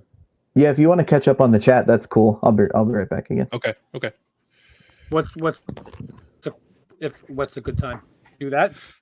Well, he got the okay to. I'm sorry, I was looking at my phone because there was one other auction ending today, and I just lost that one too. Next one is tomorrow. So he got the okay to reveal his. I set my price in my head. I got to stick to it. Yes, I heard that, and okay. So I would love to do that, but Deegan has to be here for it. What about the person that directed the Game of Thrones when they did the entire super expensive fighting scene at night with no torches?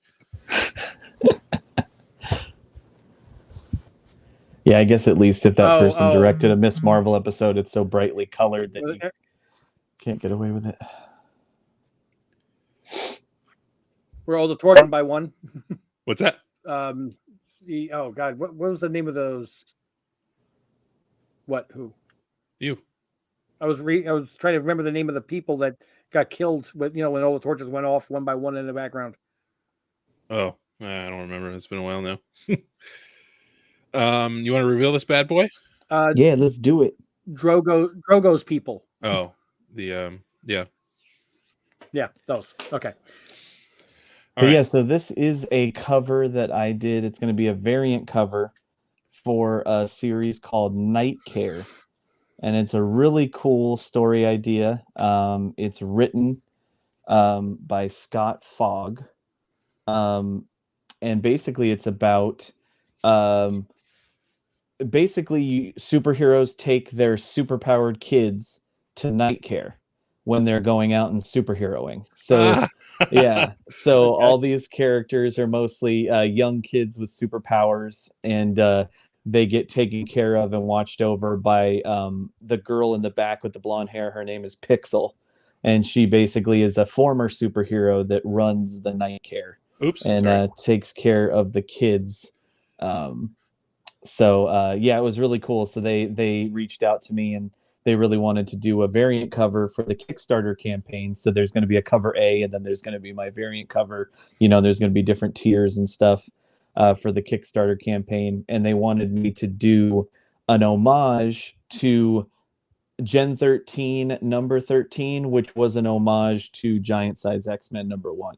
So it's kind of an homage of an homage, so to speak. But yeah, so it was really fun to work on too, because the characters that they have in the book are really fun, and it's just like a very all ages kind of book, and it's got a really fun tone to it. So it was kind of neat to just be able to kind of be bright and colorful and fun and stuff like that. So sounds like it's kind of like a prequel to Sky High.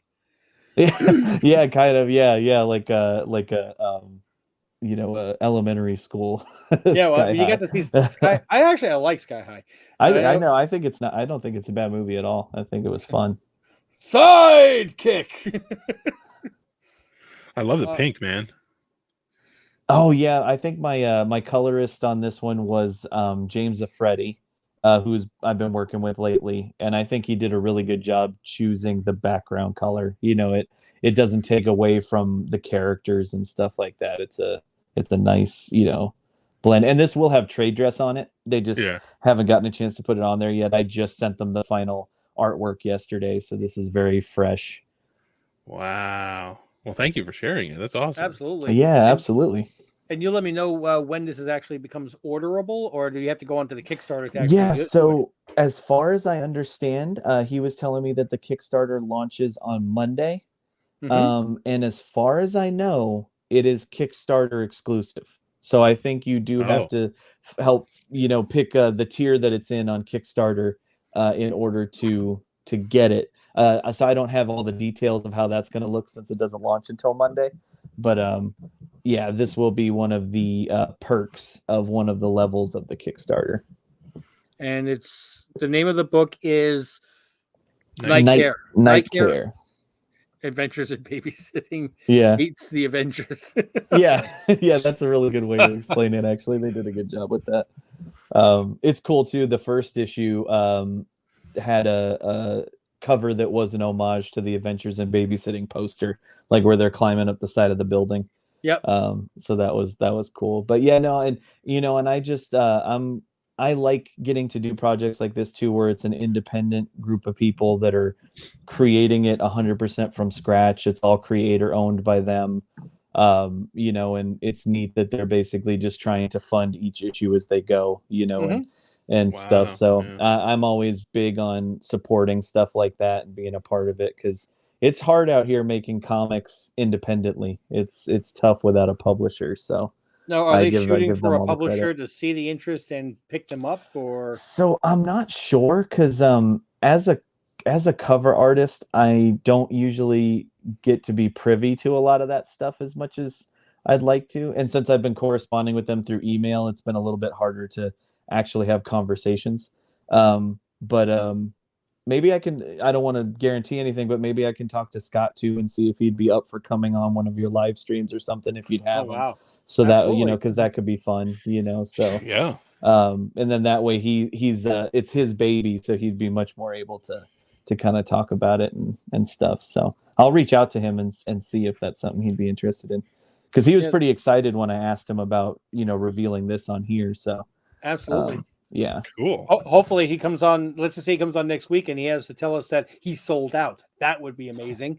That would be cool. Or they reach their Kickstarter goal, in the first few days. That's always nice. So and we did pick a decent. What did we get? I don't remember which package we got on live stream, but I think we can have like 8 people on at one time. Yes. Oh, nice. That's awesome. So let's Brady Bunch this shit. Scooby Doo this shit. Yeah, that'd be cool. I'd love to come on with him and stuff, because I want to hear more about it too. I'd ask him questions.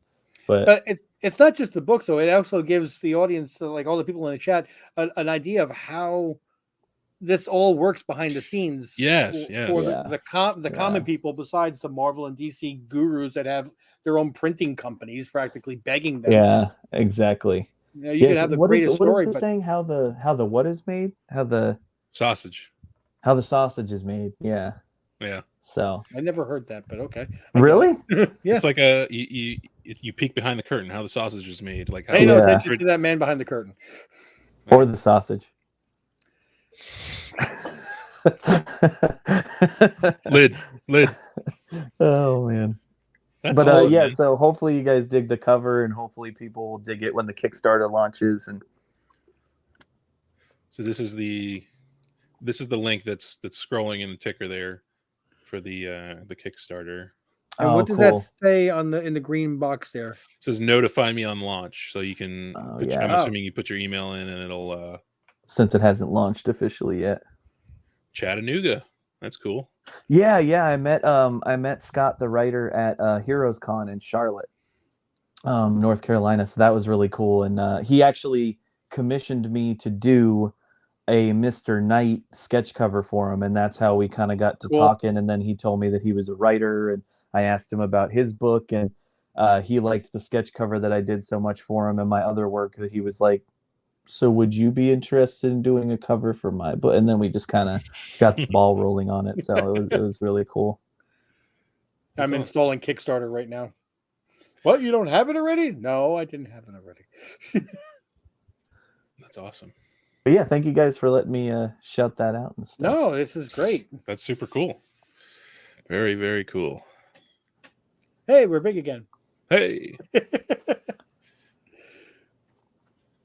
So I've got a theory, a thing I was thinking about She-Hulk series. And tell me if you guys think that I'm nuts, but I think that in the last episode, I've heard some vague rumors that the Thing is going to be in the last episode. I know that we That didn't would get be any. cool. We didn't get any Fantastic Four news in D23. No cast. Well, I think we got the director or something like that, but no casting. No, nothing that people were really counting on. They've talked a couple of times in the show about her being rejected for the Avengers, or she's trying out for the Avengers. She's going to be in the Avengers. What if the last episode shows Thing going up to her and saying, "So the Avengers don't want you, but do you want to be part of a group?" Because we know that in the comics she was in the Fantastic Four. Well, did you guys notice in the last episode in the credits, you know how they always have the artwork that kind of shows like little mini scenes that happen after the episode is over? Mm-hmm. Yep. They had a scene with the secretary and the guy that she works with that collects the shoes, and Yeah. he was showing her his room full of shoes, and in the background some of the shoes are themed after Cyclops, Wolverine, Deadpool, and the Thing. So some of the shoes that he has in his collection are actually themed after those characters. So that was pretty nifty. So That the is Thing, cool. so it's crazy that they had the Thing as one of those. I'm gonna pull that up so we can dissect it. Yeah. I'm just wondering if the Thing, every time they've done the Yeah. Fantastic Four, I want to buy these prints and have a poster of some of these on the wall. Oh, Deadpool, Captain, Thing. Yeah, and then there's the Thing. Then you got Cyclops 2 down from that one. Oh, But yeah. a live action Thing has never looked right on screen in any of the Fantastic Four movies, regardless of how big the budget is. So what if they're going in the direction that it's going to be Reed Richards, Sue Storm, Johnny Storm, and She-Hulk as the Fantastic Four? Oh, I don't think they're going to leave out the Thing. I really don't. He's such a big part of the Fantastic Four. I don't think they could do that. I think people would be so mad. I didn't know She-Hulk was part of the Fantastic Four at any point. Oh yeah, you Wow. should Google that one. Search. There we go. Nightcare. Nightcare. I can spell.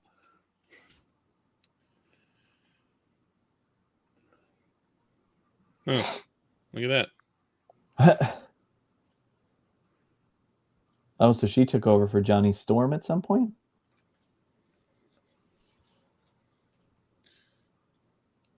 So maybe that. I thought she took over the Thing. I don't remember reading those issues. I wasn't a Fantastic Four reader at that time. I thought she was the Muscle. So they had double Muscle and no flyers. That's interesting. Well, no, it says as the team's resident powerhouse. So that sounds right. Saf said, Richard, replace a man with She-Hulk with all the hate they're already getting. LOL. Hey, you know what? If you're going to do something, do it all the way. I know, I'm not going to lie. Like when you see people post like all the new characters that have been introduced, and pretty much Falcon is like the only dude in the new Avengers lineup. It's like, okay, I think we went a little too far in the other direction. Like, shouldn't we even this out a little bit? Like, just a little bit. Spider-Man was part of the FF too. That's correct. Mm-hmm. Spider-Man They had a lot of random members throughout the years.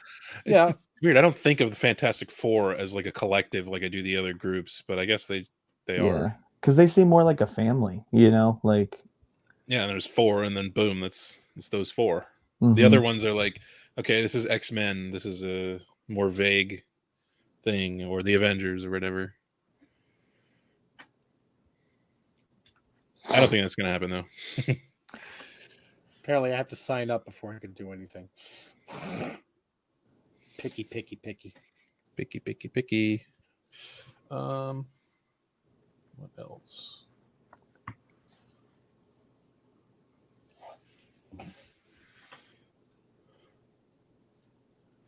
I never took anything for granted since the story of how he didn't. And it was a map in the credits or something like that. Oh, okay. Hey, apparently the guy made a TikTok about night care. Says Saf. Oh, nice. See, I'm so bad with this stuff, man. Like, Is he flossing? See, Richard, We've TikTok come full isn't circle. just for dancing. if I he's hate- not, If you he's find a not TikTok and flossing- he's flossing, haha. if he's not flossing, you still have that niche that you could fill, Richard. I don't How know do if I, I want that crowd that you mentioned. I don't even know how to like search for stuff. Oh, I feel old. I know. I'm afraid to even get on TikTok because I don't want it to get stuck on me. Can you link it, Saf? That'd be cool to see. I know. I'm sure that TikTok would explain things a lot better than I did.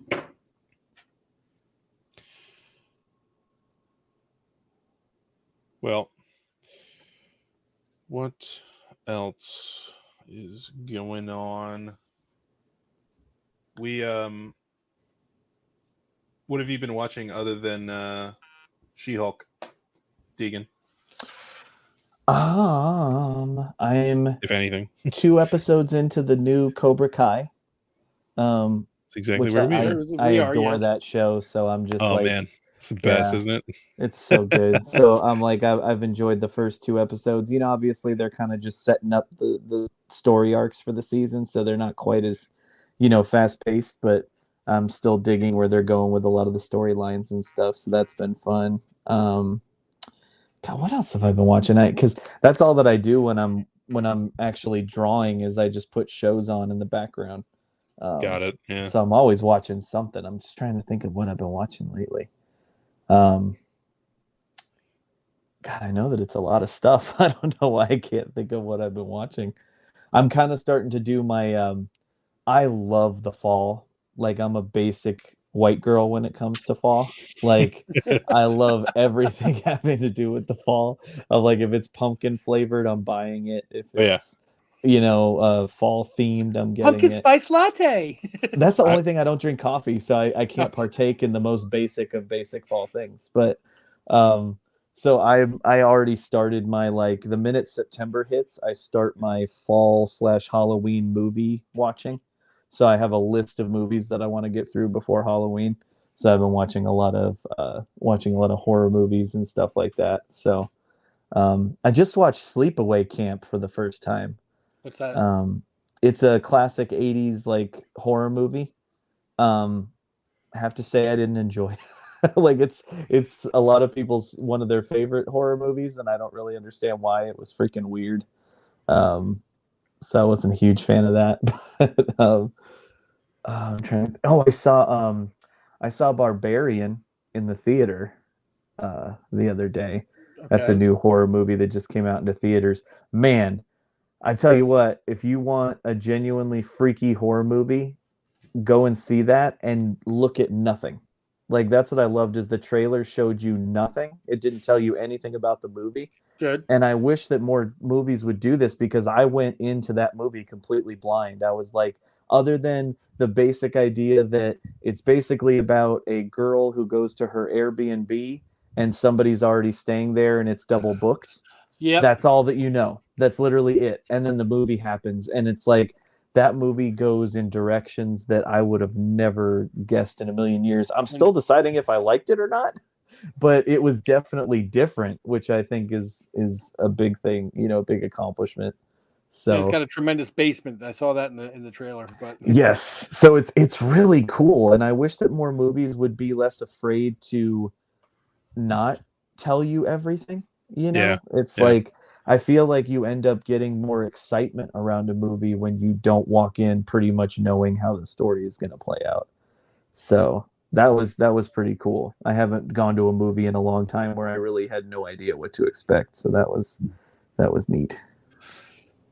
Sav is talking about the old trailers, how they used to be they would literally tell the entire story. Like watch Close Encounters of the Third Kind trailer. Yeah, they were like. Mary Sue is a young girl that lives in Saskatchewan, and she's starting the new school year, but something isn't right with her classmates. Hey, you know, and it's like it literally tells you the whole movie. I found the Scott's TikTok. Oh, nice. Do you want to? Is it ethical to play as Night Care TikTok? I think so. Okay. I'm sure they want to advertise it as much as possible. It's public domain. It's not like we're like hacking his computer and finding some video he made that he didn't want the world to know. You're hacked. Yeah, and us creators, we got to get our stuff out there any way we can. All right, here we go. So for the past couple of years, I've been working on a comic book called Night Care, like this. This is where we go. And right before HeroesCon, I printed off a digest. Like it contains the first 2 issues of the comic, of the story, and I put it together to sell at conventions. I had it at HeroesCon. I'm going to have it at Baltimore. I'm going to have it at Memphis. I'm going to have it here at the Chattanooga Comic Con coming up. The problem right now is that the only way for you to get a copy of it is to find me at a convention.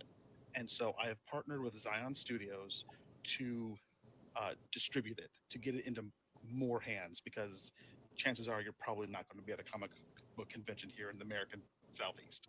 Not only that, not only are they going to help me distribute it, they're going to help me make more. We have 2 more issues that have completely been written that are just waiting to be made.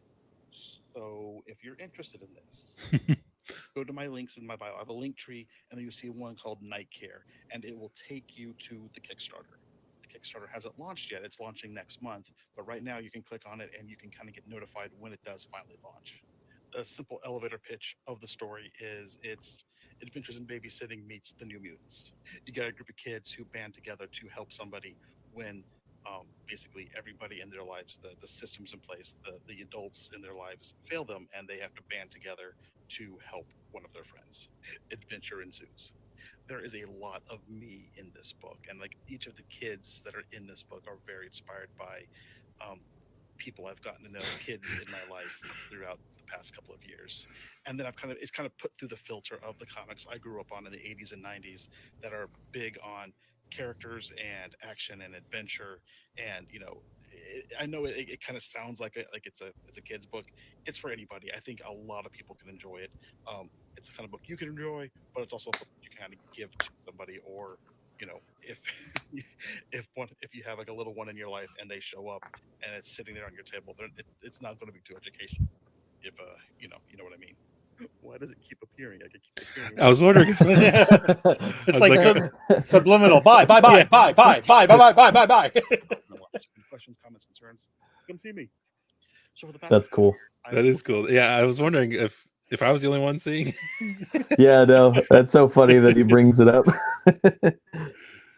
It's like that from Fight Club, where they used to, where they like splice like one frame of porn in the middle of the movie. Oh, the subliminal. Yeah, like one scene would have one frame would have like a bucket of popcorn. And like, I need to get something to eat. Yeah.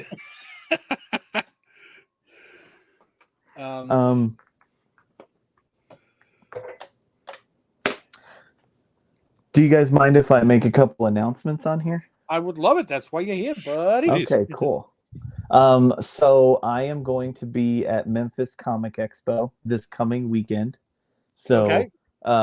So that'll be, it's a 2-day show. So it's Saturday and Sunday in Memphis. So that's going to be awesome. I'm going to have a cool spot at that show. Cool. And then after that, I will actually have the longest break between conventions that I have had all year, which is 3.5 weeks. So almost a month that I'll get to stay home. And then the next one that I will be doing is I will be a guest at Chattanooga Comic Con, October 22nd and 23rd.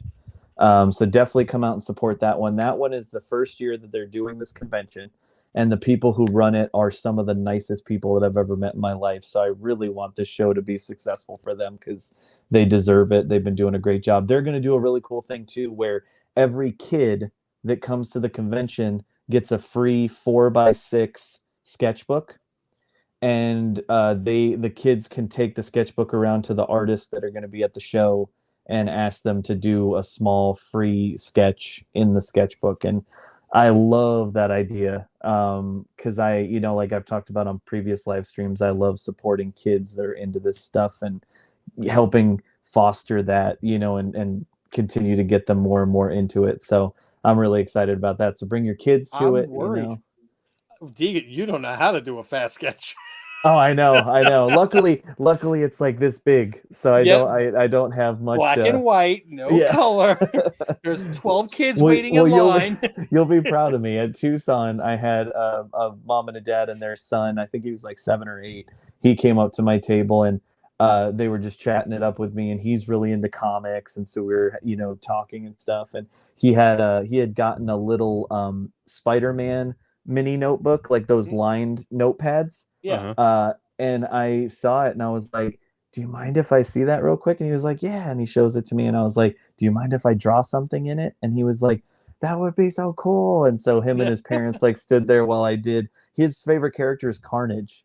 So so I did a little Carnage in it, and it only took me like 2 minutes. I was so proud of myself. Nice. And he was so over the moon about it. It was so cool. They were so happy. And then a couple days later after the convention, his mom messaged me on Instagram and showed me that when they went to dinner one night, he drew a sketch in it after mine. Oh man. And she was like, thank you so much for being so kind and stuff. And I think you inspired a new artist. And it was a picture of him with his drawing. So that was really cool. Yeah.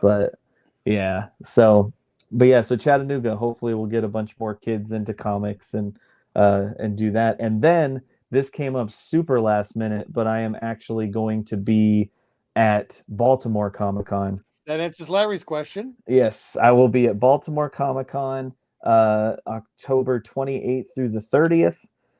So I will be at that one. I wasn't going to be, but something came up at the last minute and I was able to get in. So I'm super excited about that. And that'll be my last convention of the year.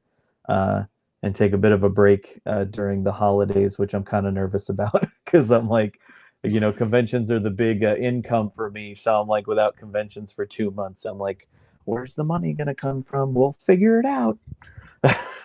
Well, it gives you some time to get the commissions done. Oh, thank Jesus. Yeah. Are you gonna be at I'm sorry, you're gonna be at Baltimore both or all 3 days all of 3 Baltimore. days? Okay. Yeah. Mm-hmm. That means you're going to be driving home on Monday? Yeah. Okay, so, which is Halloween. So we need a line of people from Baltimore to Georgia with shaving cream, toilet paper, eggs. Oh, God. Please don't. I don't know how much more my car can take. I was going to say, maybe that'll be a good day for me to drive home. Maybe there won't be a lot of traffic since it's Halloween. People will be out busy, not on the highways. I mean, this is a question. This is not meant to pressure. I'm just curious. Mm-hmm. How far down the queue is my commission?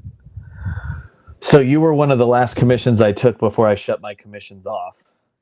So unfortunately, it's a little ways off. I'm sorry, Richard. That's okay. It's okay. Again, I'm like, how do I ask the question? Well, I'll make it say, "Yo, when am I getting my sketch, man?" Yeah, no, yeah, I'm so sorry, but yeah, you were one of the last ones that I took before I was like, I gotta shut this down. That's absolutely fine. I absolutely get too fine. overwhelmed. I was just curious. That's all, and kind of pointing out to the people his artwork is in demand.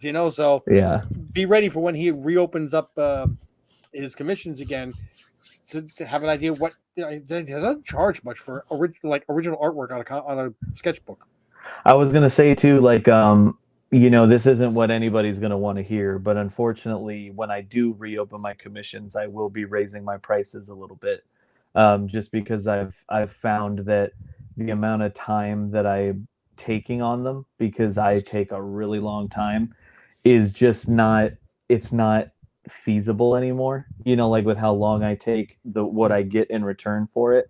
So even though I'm probably going to lose a lot more commission opportunities because not as many people will be able to do it as often, it's going to make me a little bit less busy, but keep my income at a certain level, and it's one of those crappy things that you have to learn to balance, like I don't want to raise the prices, but I need to be able to make a little bit more per commission and not take as many commissions so that I'm not so overwhelmed. And then that's just going to be better for everybody because they're going to get their stuff back quicker, instead of having to wait so long. So honestly, I don't think you're going to lose business because I've seen your sketches, and I've seen sketches of people. It's like they took a marker and they were done in 20 seconds, and here you go. You give stuff that makes it look like an actual printed comic book.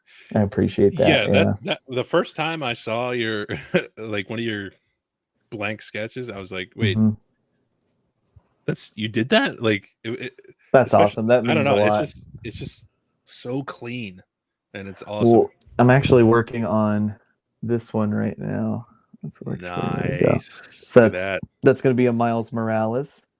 So that one's going to be pretty cool. I'm going to add some stuff in the background. And then this is another commission that I've been working on for somebody. They've been waiting a few months now. So hopefully they don't want to kill me yet. It's not done, but I'm basically in the process of inking it. It's going to be a standalone piece with this gentleman's favorite 7 characters. So we got cool. Green Ranger, White Ranger, Gold Zeo Ranger, Batman, Ghost Rider, and then Wolverine will be down here. And this is going to be in full color too, so that'll be that's one cool. hell of a party. Yeah, right. Yeah, it's a very eclectic mix. That's why I was kind of into it. I was like, that's cool. I'm down to do that. But yeah, so it's just one of those things where, again, it's like I've talked to you guys about it before. I hate when I have to talk about the money side of it, but unfortunately, it's just the reality of everything. So it's like I'm gonna have to.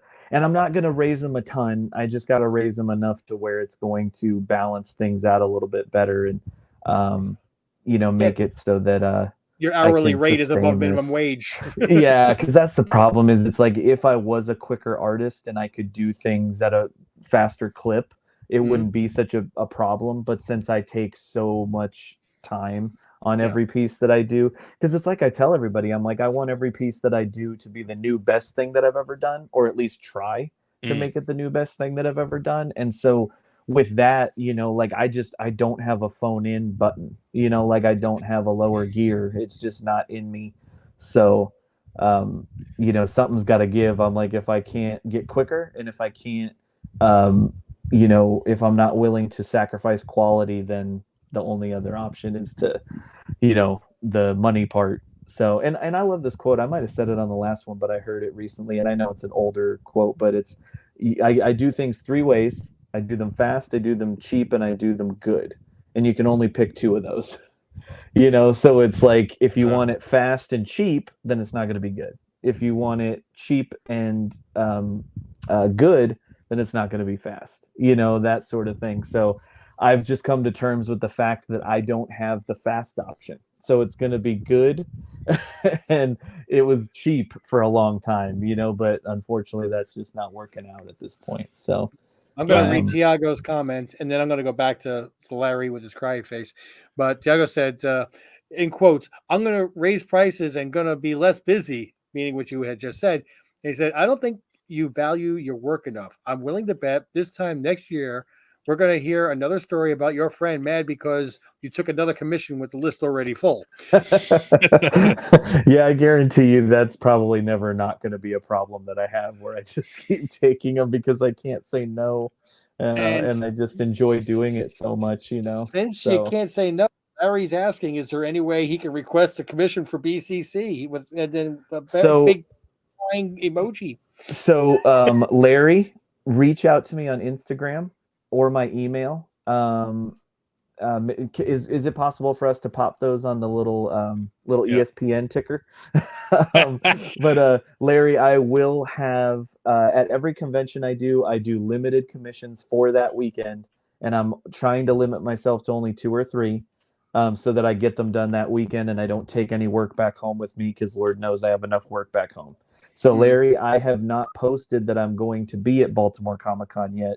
So you would be the first person in line if you wanted to set up a commission for that weekend. So feel free to reach out to me, and I'd be happy to set that up with you and get that on the books if that's something that you're interested in. So hopefully that'll take away the crying face.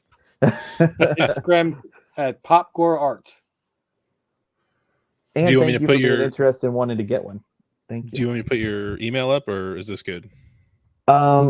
Yeah, you can throw my email up there just in case, I know some people don't want to be on social media, which I totally understand.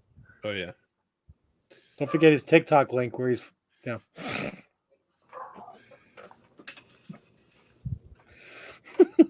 Sorry, my dog's getting angry and I don't know why. Let's see. I think he's talking back out there. So I'm only like an hour away from Baltimore. So oh no way, really? I think I'm gonna go. It's a good show, man. It's very I've always heard artist that. heavy. Yeah, it's Yeah. very creator centric, which is what made me want to do it, because those are my favorite shows. That'd be cool to meet you in person.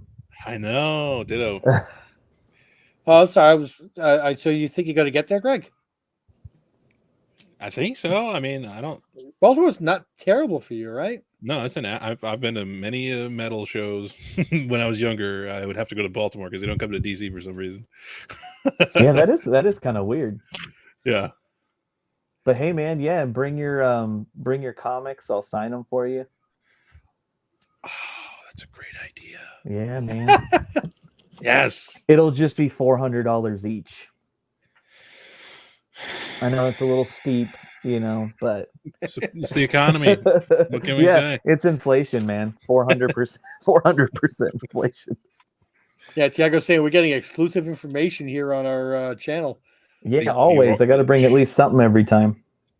Oh, we got a Kickstarter for a book that's coming out. We got like the first announcement of it, so people can pre-register, and in case it does sell out quick, they're going to be Ohana Comics, Team Ohana. We got to start renaming ourselves. I know, and I was going to say, like, what you guys got to do if you do help back that Kickstarter next week. I think they have an option to send a message, when you back it or something.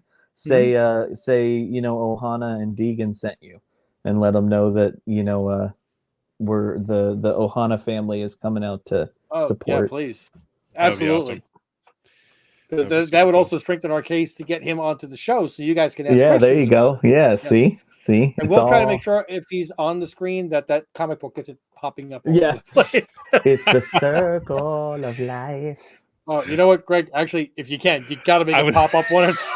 I was gonna say, I actually think I am gonna do it. He seems like he's a good dude. Like he's got a good sense of humor. So yeah, for sure, that would be hilarious. The book is popping up. Well, we saw your TikTok video, buddy. Yeah, we just wanted to stay on brand, Make you feel at home. Oh, that's so funny. Saf said in the chat, he was like, Larry, we learned a few weeks ago, just go like this to DEEGAN. Quote, oh, it's okay if you can't do a commission, DEEGAN. It's just one of the biggest wishes I've ever had. Okay, I'll do it. Yeah, and your friend comes back from the snack fan. You guilt me. What'd you do?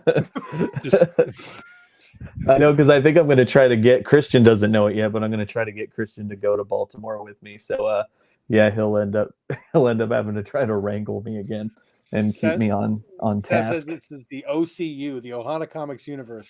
Actually, we're keeping the word Ohana because Ohana does mean family. We want to continue building a family, but we are going to be switching our name to Team Ohana because a lot of the content we put out is not only comic related. That makes sense. We got a lot of reaction videos. We talk about things that are in Star Wars. We talk about things that are in the Game of Thrones spinoff, the Lord of the Rings spinoffs, upcoming information that might be in Disney. General fandom. Yeah, exactly. Yeah. We want to start talking about numismatics. Thank you for correcting my pronunciation of that, Greg. Coins, sports cards. I wouldn't mind talking about just paraphernalia, not paraphernalia, memorabilia. You just started speaking Spanish. I was gonna say, have you heard that word? Numismatics. No. It's the fancy word for like coin collecting. Coin collecting. Oh, wait. I'm sorry. I just fell asleep. What? What were you talking about? Those are going to be very Richard specific episodes. I'll just edit them. I'm just kidding. To each his own. To each his own. Yeah. Well, I mean, I just want to make. I mean, we'll talk about even like Magic of the Gathering cards. We can talk about Pokemon. Just have chats about people and just give a forum for anybody that is interested in stuff to just talk and meet other people that are interested in it as well. Didn't watch. It's a nerd safe space, is what it is. I didn't have one. That's a good way to put it. That's awesome. Sap said if you go, bring a box of things for Deegan to sign at the peak time Yeah. of the convention. Yeah, you should roll up with your long box and be like, signatures are free, right? Yeah, I'm gonna walk. I just like put like a doof. just have like a Just put toothpick in my mouth so I could be like that the douchiest possible. Hey, you Yeah. digging right? Yeah, Yeah. he said he's. Thank And you. when I'm trying to talk to you, just be like, "Oh, sorry, can you repeat that? I was checking my eBay listings and seeing Yeah, seeing what stuff's going for." Drop shipping these signed Deegan books or whatever your name is. All right. Got It Needed Comics asks, worst comic gimmick character. Oh, that's a fun question. Worst comic gimmick character. Now, what would fall under that? Condiment Man. Yeah. That's a strong choice. Damn. I don't know why I dislike him so much, but Frogman. It came to my mind. It came to my mind. He's just so dorky looking, and Yeah. like I understand that the powers of a frog actually wouldn't be that uncool in reality, you know, because you could jump far, you know, stick to things, but it's like I think just that combination is just so whack. Like, it's hard to make that cool. Like, Tiago asked, out of curiosity, how many videos have we uploaded in the last 40 days? I feel like it's more than 40, which is already insane because it's one per day. you guys have full-time jobs too, don't you? Yeah, I know that between. Yeah. How do you do that? When I did this week's New Comic Book Day, I had to go to the last New Comic Book Day to get the link so I could put it into the random comment generator to give away the books. And I was scrolling down like, where the heck is it? There were 14 videos done in 1 week. Oh man. So, I know we So you did 2 weeks worth of videos in 1 week. Yeah. That's crazy. I mean, we've broken the total 75,000 views on the channel. We've broken 50,000. Was it? No, 5,000 hours, right? Wow. Of watches. That's how the kids say. That's a lot of content. Yeah. Hey. Now let me have some Kathy. 60 videos in the last 40 days. Good Lord, man. Now, granted, some of them were. Oh, Shirtless Bear Fighter. I would love to, but that first print is so expensive. Oh, I wish I had that first one, but I got the first of the second volume that just released. Awesome. And I'm going to share it when I can find it here.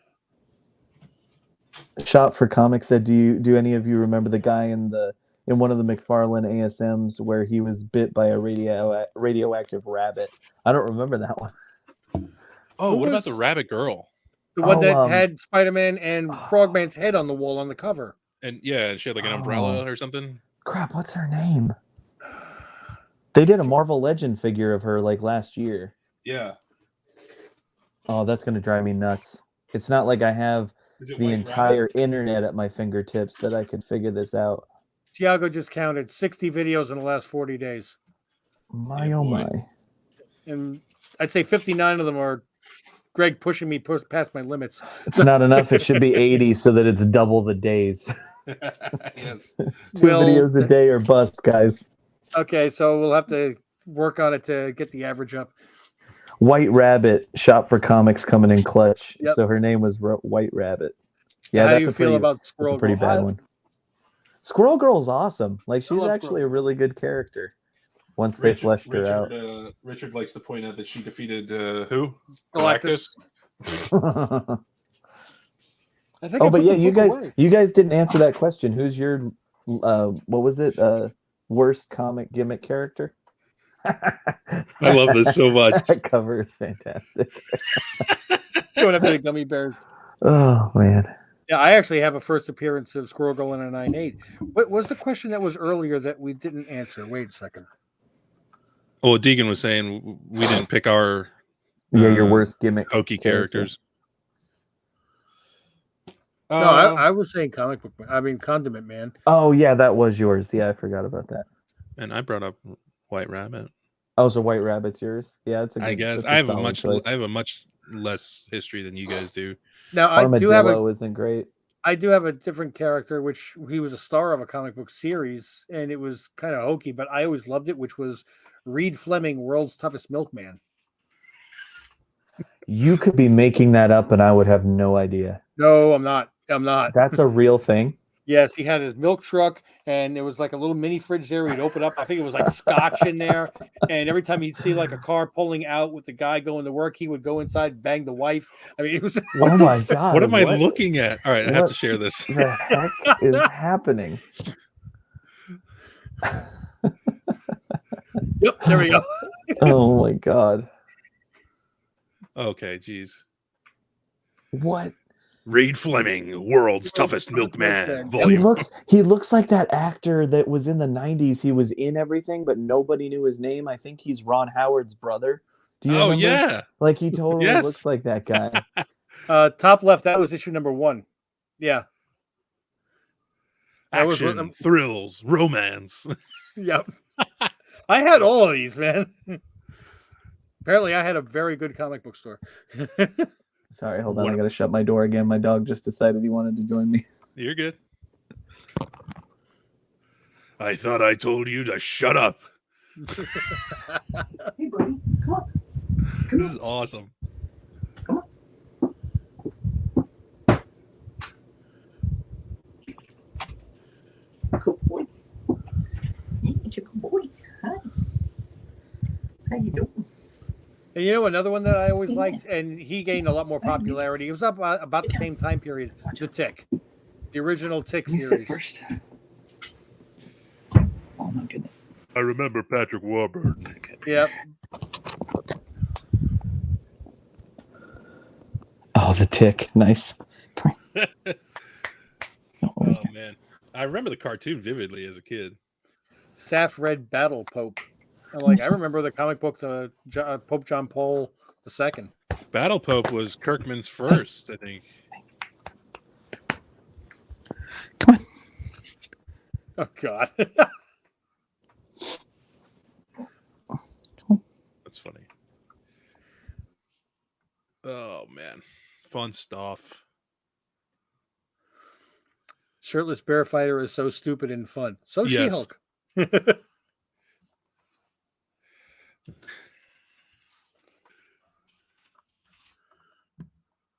Here's a.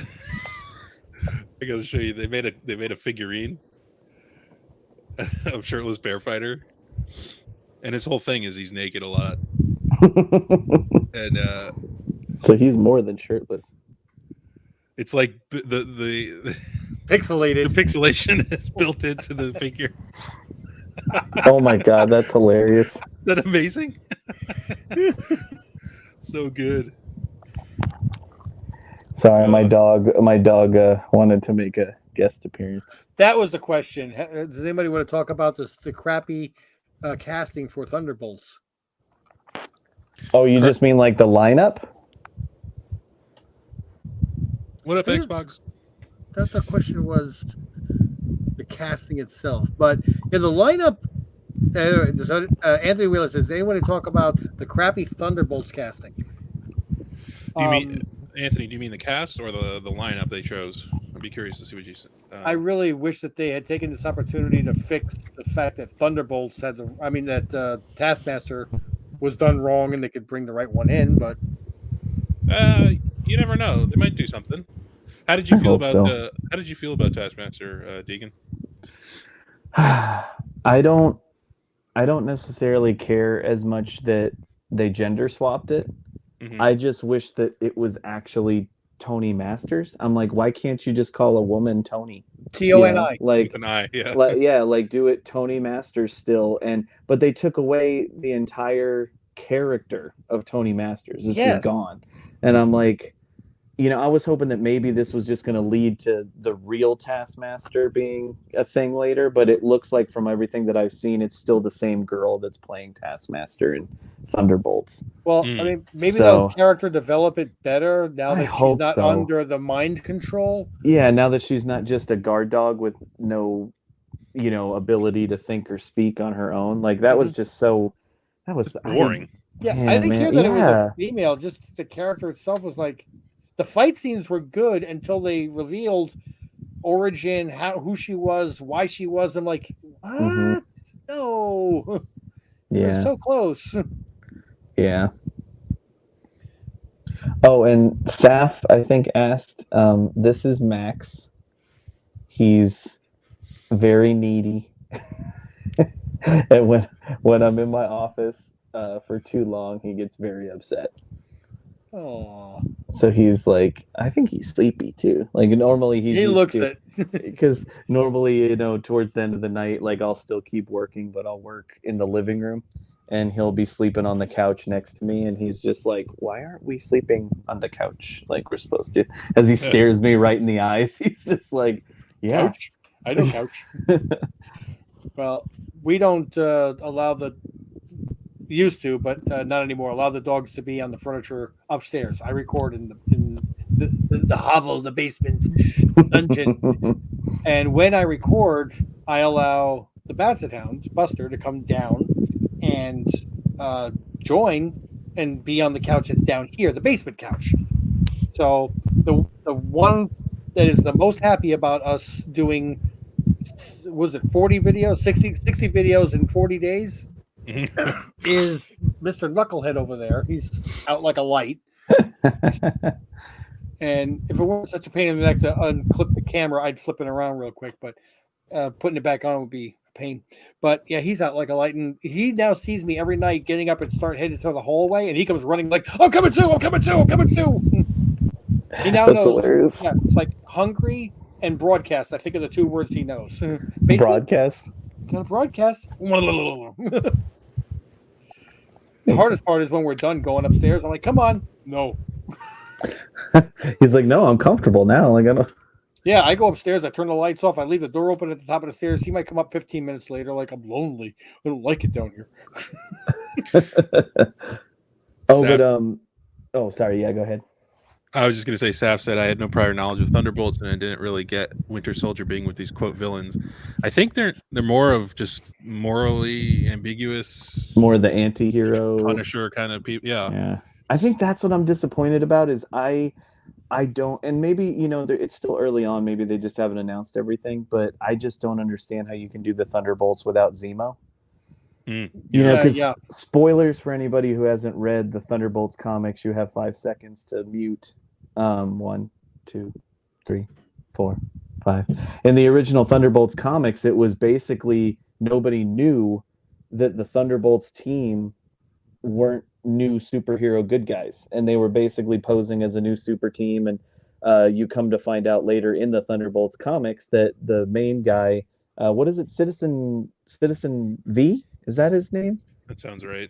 Mm-hmm. Citizen V, it turns out to be Baron Zemo, and all the characters in Thunderbolts are actually former supervillains who are posing as heroes.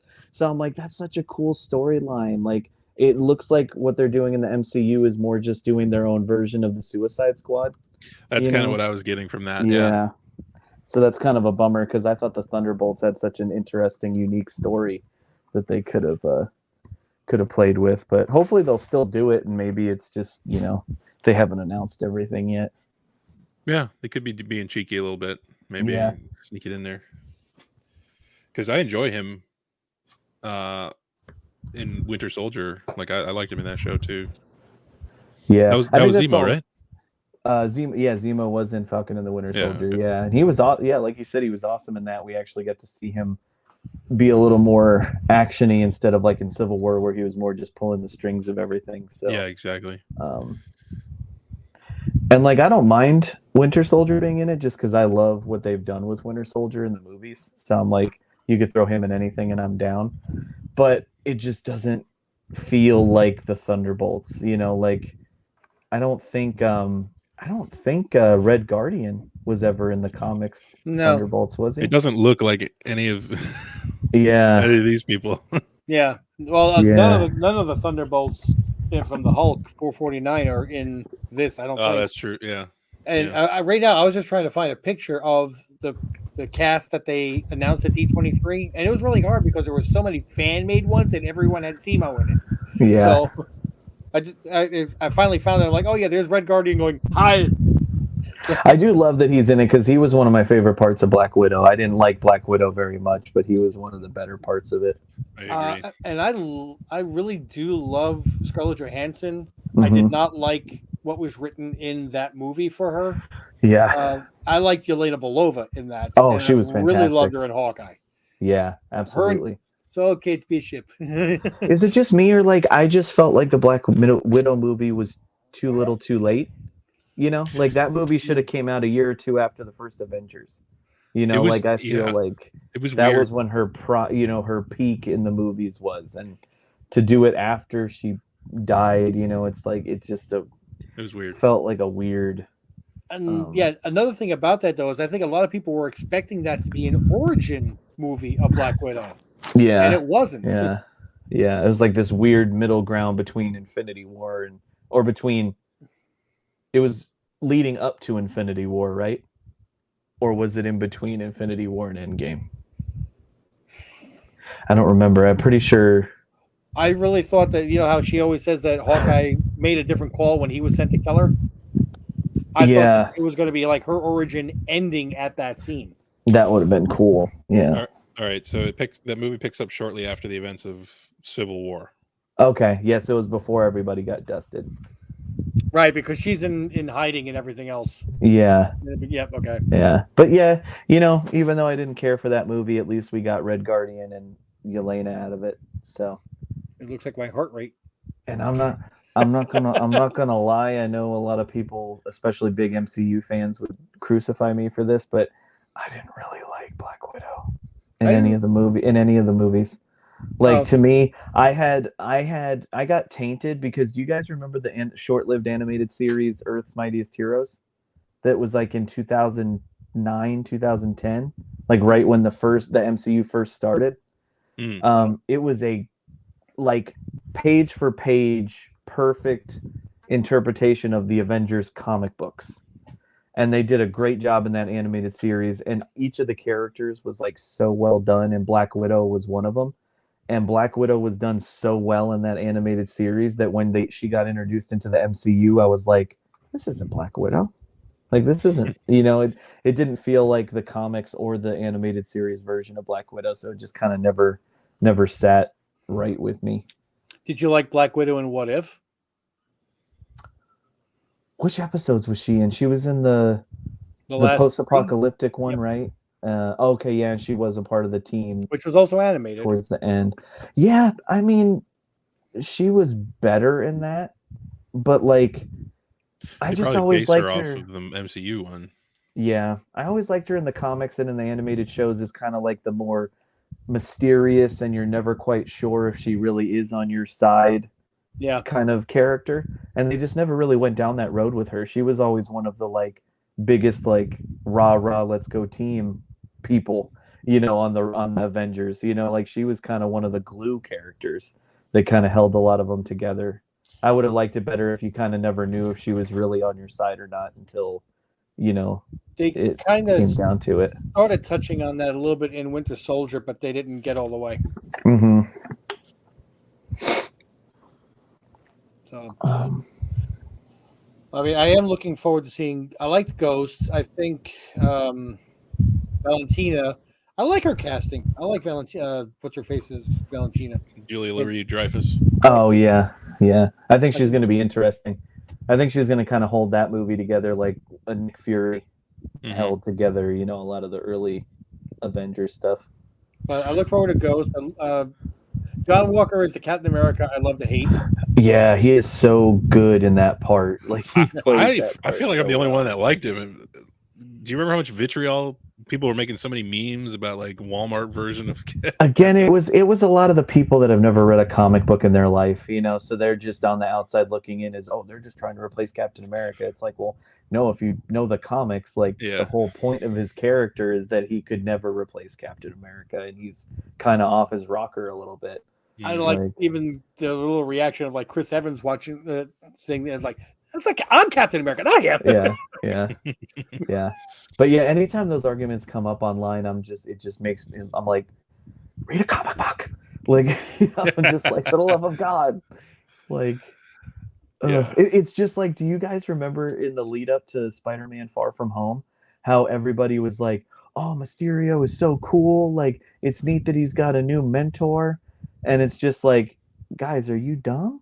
Like, have you never seen Spider-Man the animated series, read a comic book, seen anything with Mysterio in it? He's not a good guy. Like, they're portraying him as a good guy because that's his shtick, is that he tries to lie to people and Oh. come off as a good guy. You There were know, people and that thought he was like dude, genuinely. it was all over the internet leading up to Far From Home. There were even memes of it where it was like comic book fans or it had a a face that was like, and it was like comic book fans knowing that Mysterio isn't a good guy. Wow. Yeah, it was crazy. There were so many people leading up to that movie. I even had family members, that know nothing about the comics but love MCU, that were like, "Oh man, do you think he's gonna be an Avenger?" And like, I'm like, yeah, absolutely. Yes. He's a great Absolutely. hero in the comic books. No. Did you ever see that? It got pretty popular. There was a picture of a female wearing. It wasn't. I think it said Stop Wars, but it was like the same font as Star Wars. And somebody saying, "Check out this hipster chick wearing a Star Wars shirt, but she doesn't even know what Star Wars is about." And somebody replied to him, "That's Natalie Portman. She was in Star Wars, stupid." Oh man, it's crazy that the prequels are old enough now to where there's people who grew up without, like, I know. before they grew up after they came out. Like, Well, I'm slowly turning into an old guy shouting at the clouds, man. Like, telling people to get off my lawn, and I hate it, but at the same time, I'm just kind of embracing it. I'm gonna bring you a pair of white New Balance shoes in Baltimore. I'll make sure to pack some cargo shorts.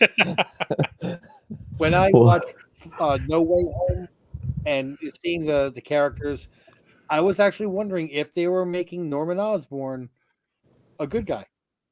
That he finally had broken away from the Green Goblin persona. I was wondering that too, but that was like, that's because they were leading you that way intentionally. Yeah. And since I'm such a like, I'm a historian of Spider-Man in particular, they've done that a few times in the comics where they really tried to play with you and be like, "Oh no, Norman's finally like turned a new leaf, and it was mostly the Green Goblin that made him do the bad stuff. He's not that bad of a person." And I love that they really played that up. And man, I rewatched that movie again recently because I saw the extended cut in theaters that they re-released, and I just can't get over how much I love that movie. Like, I could watch that movie over and over. I just think it was so well done. Perfect for Yes. that role. And it makes me wonder how good the original would have been if they didn't give him that damn mask. Right, because one of my favorite parts in that whole movie, and I could name a ton of them, but one of my favorites is when they first fight, and they're in the hallway, and he's punching him in the face, he's like, and he's just laughing at, and he's just like almost like, "Bring it on, I love it." And it's like, I'm sitting back in my seat like, damn. Yeah, it's so good. And I love the line where he goes,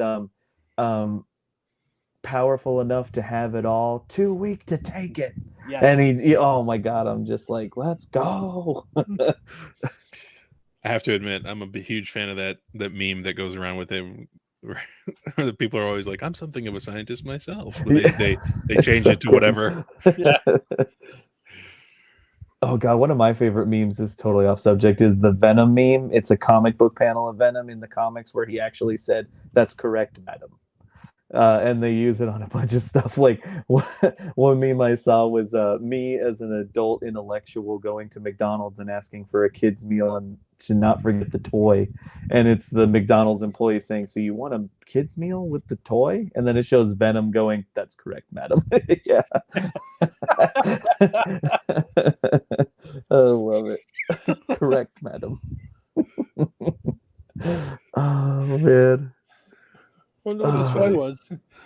I love good old 90s Venom where he basically talked like a Shakespearean, like, like, yeah, like he had such a weird, like, David. Yeah, there it is. Yeah, that's nice. Stop Wars. That's hilarious. This hipster chick probably doesn't even know what Star Wars is. Oh my God, you're an idiot.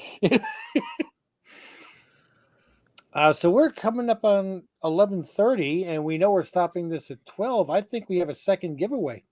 Oh yeah, you got to do that. Don't forget to do that. We do. Give people the monies. Yeah, right. Oh, and I just noticed in the second chat that Greg asked me that 15 minutes ago. Sorry. That's okay. I'm trying. What I actually have is the StreamYard, 80% of the screen, and behind it is the screen from the control room of YouTube, so I could just see the chat there. But my eyes keep going from the YouTube chat to the picture to the YouTube chat, and they're just like skipping right over the private chat. Sorry. Greg, what we should have done is just every minute just been like Richard. And then just capitalize it. Richard. Bueller. Yeah, that would have been funny. Man, people are already starting to not know that reference, and it's like, what is becoming? So, yeah, we're gonna get ready to pull the second $25 gift certificate or whichever form of payment you would prefer. And if you're here, then fantastic, and it'll get doubled. All right. And again, guys, when this drawing is done, and I know a lot of people are like, well, I didn't win that, let me unsubscribe. We're at 980 subscribers. 20 more subscribers, we hit 1,000, and that's just the giveaway that we've been pushing now, got for a year, and we finally got to it, and that is Ultimate Fallout 4 second printing Pacelli, first appearance of Miles Morales in a 9.6 white page. If you're not a comic collector, this is a $200 book. If you're in 2021, this is a $400 book. Anyway, yeah, the market has corrected, but we do know that people are willing to pay $400 for this book. But right now, it's a $200 book. It will be given away when we hit the 1,000, hopefully this week, and we can do it on the live stream next week. And this includes worldwide shipping. Hopefully, you're not in a country that customs will claim it and make you pay some exorbitant tax. Otherwise, it gets returned. That's a story for another day. So, I am ready. Are you ready, sir? Yep. All right, here we go. There we go. Winner number 2 will be Chuck G. Hey, this is an OG member. Awesome. That makes it even awesome, better. What does that say on the? I can't read that small font. Yes. Man, killer giveaway. All right. So the question first is Chuck G in the house? I felt like that was necessary after in the house. Steph, you're in Fiji? I know, that's cool. I just read that too. I was like, what? You're not in Fiji, are you? I thought he was up around Boston. I thought so too. Fiji? I love your water. It's so clear. So those commercials are creepy. I know they are. Untouched by man. Fresh water. Like, untouched by man. Oh, me too. I can't say that. No. We don't need to know what happened in the 80s, Richard. No, it was a weird time. The Reagan era was strange for a lot of people. We're going to give Chuck a chance. He might be like doing something and his hands are greasy and he's got to go wash up and clean and get to the phone because he doesn't want to get greasy fingerprints all over the phone. Actually, that's me. But if you don't hear that it stays as $25, hopefully you see this on the replay. Come on, Chuck. See this on the replay. I will, reach out to me on Instagram as you've done for when you've won the comic books and let me know. And either it's 25 if you see it on a replay or 50 if you hear it tonight and you can say, hey, I'm here. Give me more money. Oh, man. So that's the giveaways for tonight. Again, that does not mean that you have to disappear because we still have more books that we're going to be giving away, more stuff that we're going to be giving away. If we hit 1,000 next week, and I don't know if Deegan, you said you're at a convention next week? Yeah, I'm in Memphis next week. So okay. If for some reason we are able to hit the 1,000 subscriber, we're going to have to get some extra little giveaways that we can give during the course of the show, and just that'll be another great day and another milestone that we're really looking forward to hitting. Well, I might be able to pop in there for a minute, depending on how many commissions I have that weekend, because I'll just be at the hotel doing absolutely nothing on Saturday night.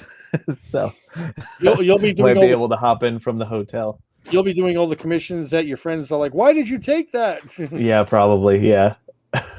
That would be awesome. Yeah, right.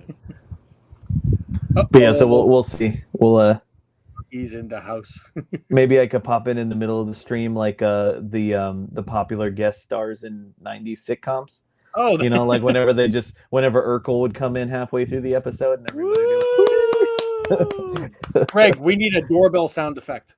"Oh my god, that'd be hilarious!" And I have to. And when you bring me in, I have to have my back turned, because for some reason, whenever they would open the door, their back would always be turned, and Yes. they'd turn around and be like, "What's up?" Yeah. I was about to leave, but you opened the door. "Yeah." It was How like, you "Why is your doing?" back turned?" Like, you weirdo. It's like, can we talk about Full House and Uncle Jesse and how? What's this? I think you just muted Deegan. Did I? No. I see he's talking. Nothing's coming through. There, I unshared it. Uh-oh, Deegan, your voice is gone again. Your mic. Your magic mic is not working. Saf says, I travel a lot and I was already told my Fiji water jokes are old. There you go. Hey, Oh. no. Oh, hey, there it no. is. There it is. I don't know what happened. We good? Okay. Yeah, I think so. Sorry.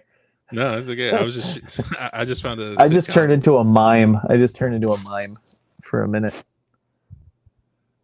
I'm trying to find a. Nice. Wow. Anyway. I need one of these I'm in my sure that- life. Like, I just need to put it on my phone to make myself feel better all the time. Oh, yes.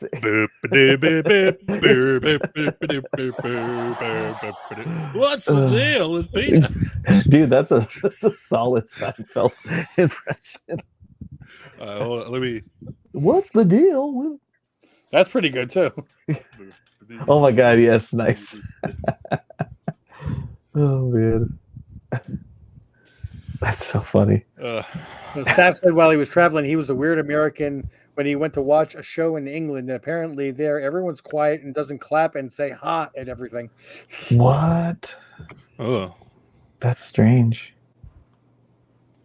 Yeah, a long time ago, a friend of mine, his brother was a stockbroker, pulled off some massive trade, and the customer was so happy, gave him tickets to Game 4, Bulls at the Knicks for the playoffs.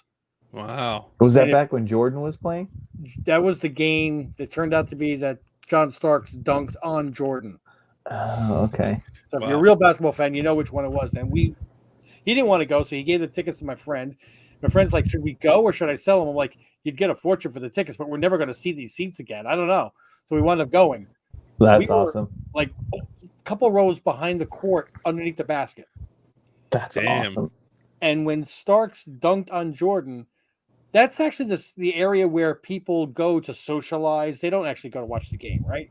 So I jump up like, yeah! And the person behind me, would you please sit down?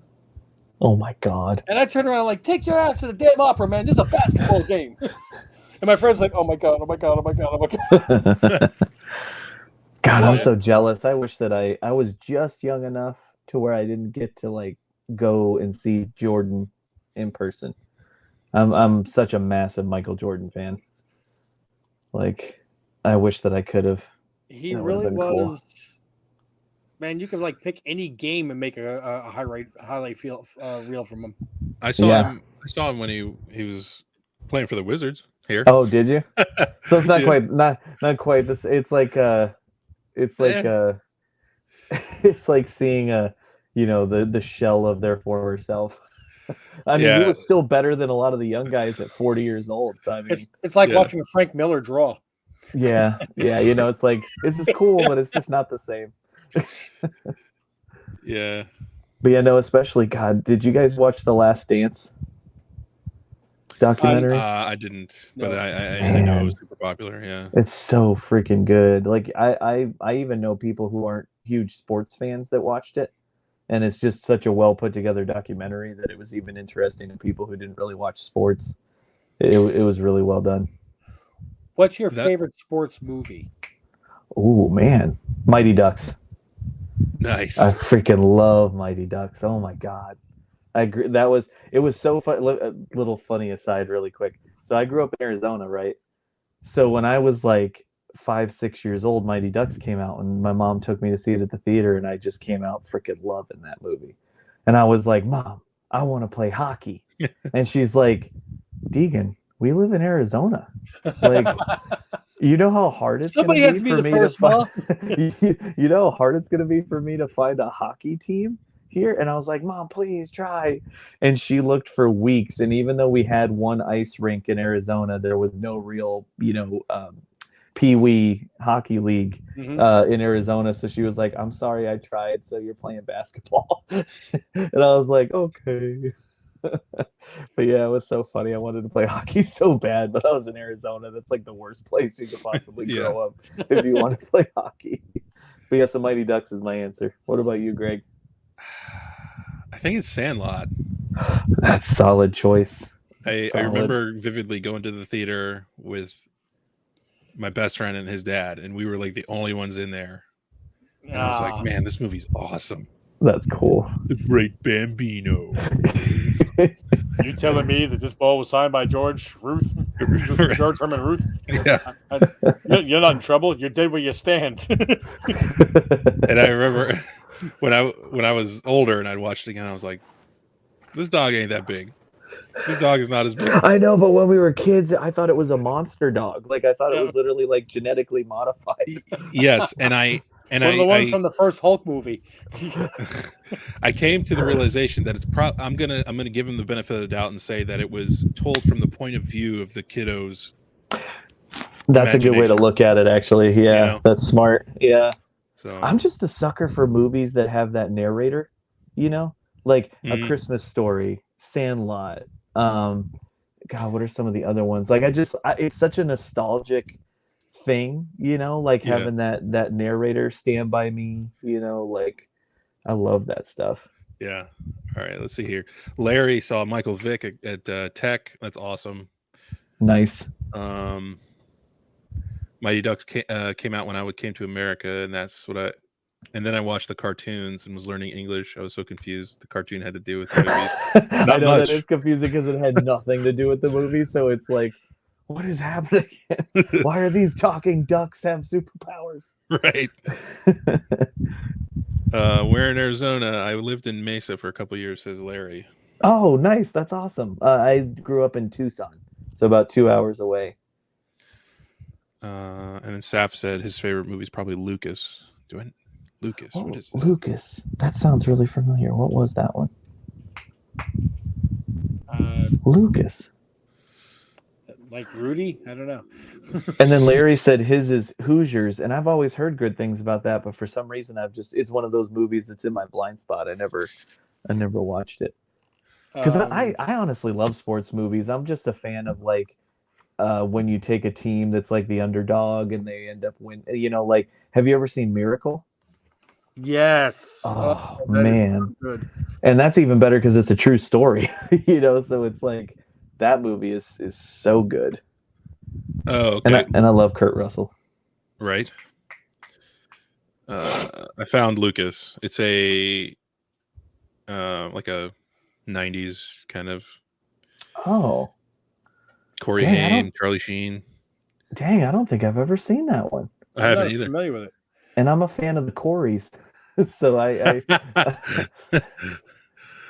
Winona Ryder. Wow. Dang, that's a decent cast. Yeah. Like, it reminds me of Little Giants. I love Little Giants. Oh my god. It's basically Mighty Ducks but football. God, I love that one. I love the little skinny kid with the glasses. Yes. And he's like, I can't see with this thing on. The kid in Cobra Kai kind of reminds me of that. There's that little Yeah, a scrawny little bit. kid. Yeah. Oh my God, that's hilarious. There's so many good one-liners in Little Giants. Like when I had a band for a long, long time, we would name all of our songs after like random quotes from movies, and they called one of the plays in Little Giants the annexation of Puerto Rico. And so we called one of our songs the annexation of Puerto Rico. That's awesome. Larry jumped in. Nobody got it.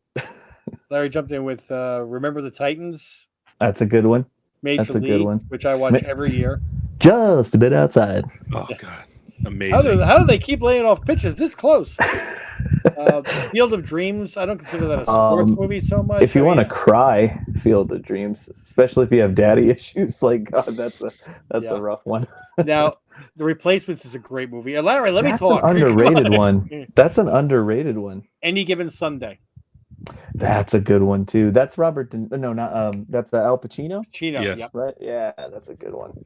That's a good and one. as far as baseball movie, I got to give it to Moneyball. That's a damn good movie. Never It's saw really that. interesting. Great That's soundtrack too. It's weird. I like scores, and the score for that movie is phenomenal.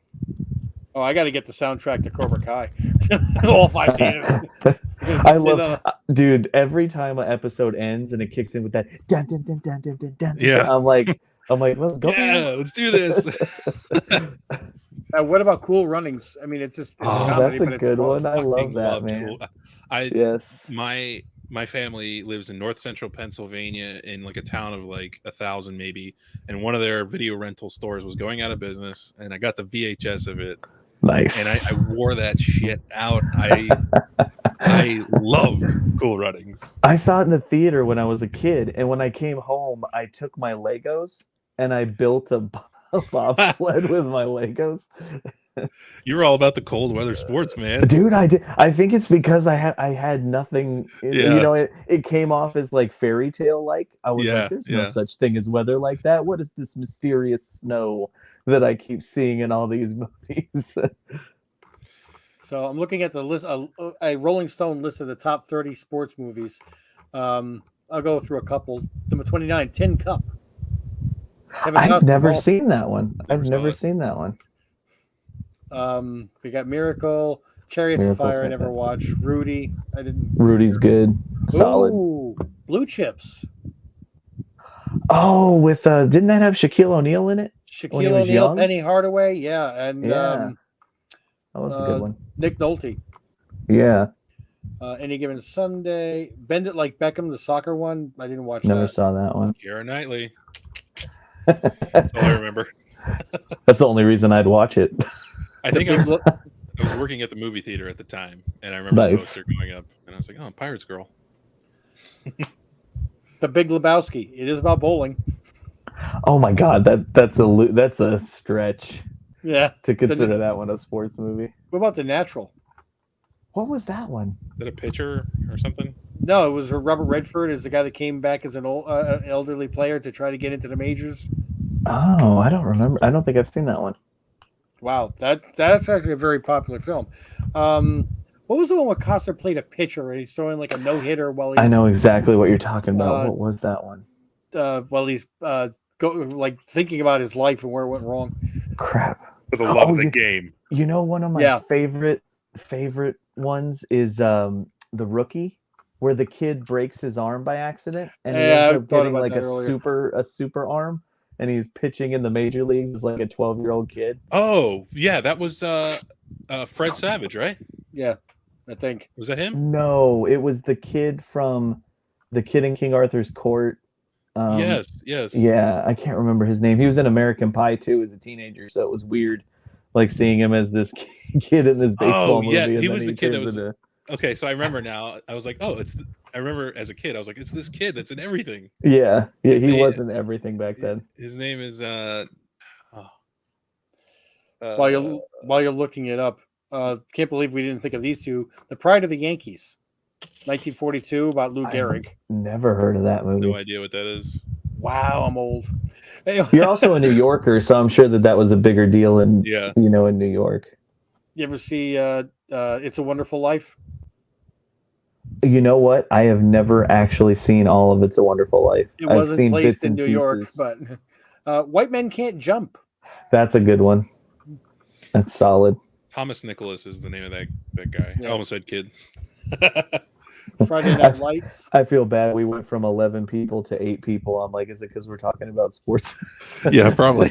No, it's because we gave away the second. Oh yeah, I didn't think about that too. Bull Durham, Caddyshack. Oh God. Oh yeah, Caddyshack. That's classic. Raging Bull, Bad News Bears. That was funny. Yeah, that's a good one. Number 2 on the list, Rocky. Oh duh. Yeah. I don't feel like that movie holds up as well anymore. Like it's still solid, but like it's slow. Like I don't know about you guys. I have trouble with movies that came out before the 80s because they were so much slower to get to the story back then. Like, Jaws wasn't. Jaws was good.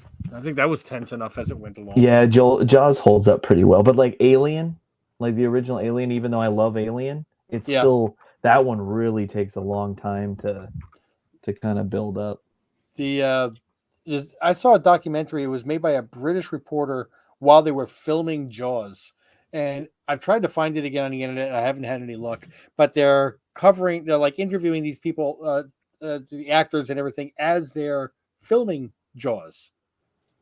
So it's the intro is the British reporter saying that the studios have given this relative unknown named Steven Spielberg a whopping $1 million budget to bring Peter Benchley's novel to life.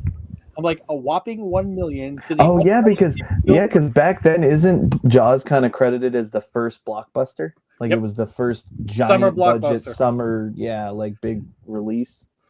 Well, for a long, I mean, they did back in the 50s and the early 60s. They were doing movies like The 10 Commandments and Ben-Hur and these monster. I'm Spartacus. 10,000 people as extras and no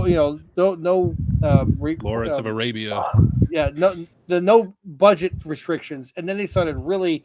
We want to maximize profits and spend the least possible. So everything had really, really small budgets, and they were trying to make movies. Jaws is the one that broke the mold, saying, "Look, if you spend it, you'll make it back." So, Rocky is too American propaganda for me on a rewatch, especially Rocky 4. Oh God, yeah, that one's a bit heavy-handed with. I didn't like you none either.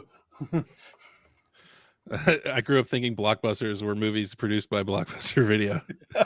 I can't tell you the amount of things that I thought like that. I thought Pizza Hut was Pizza Hot, like the pizza was hot.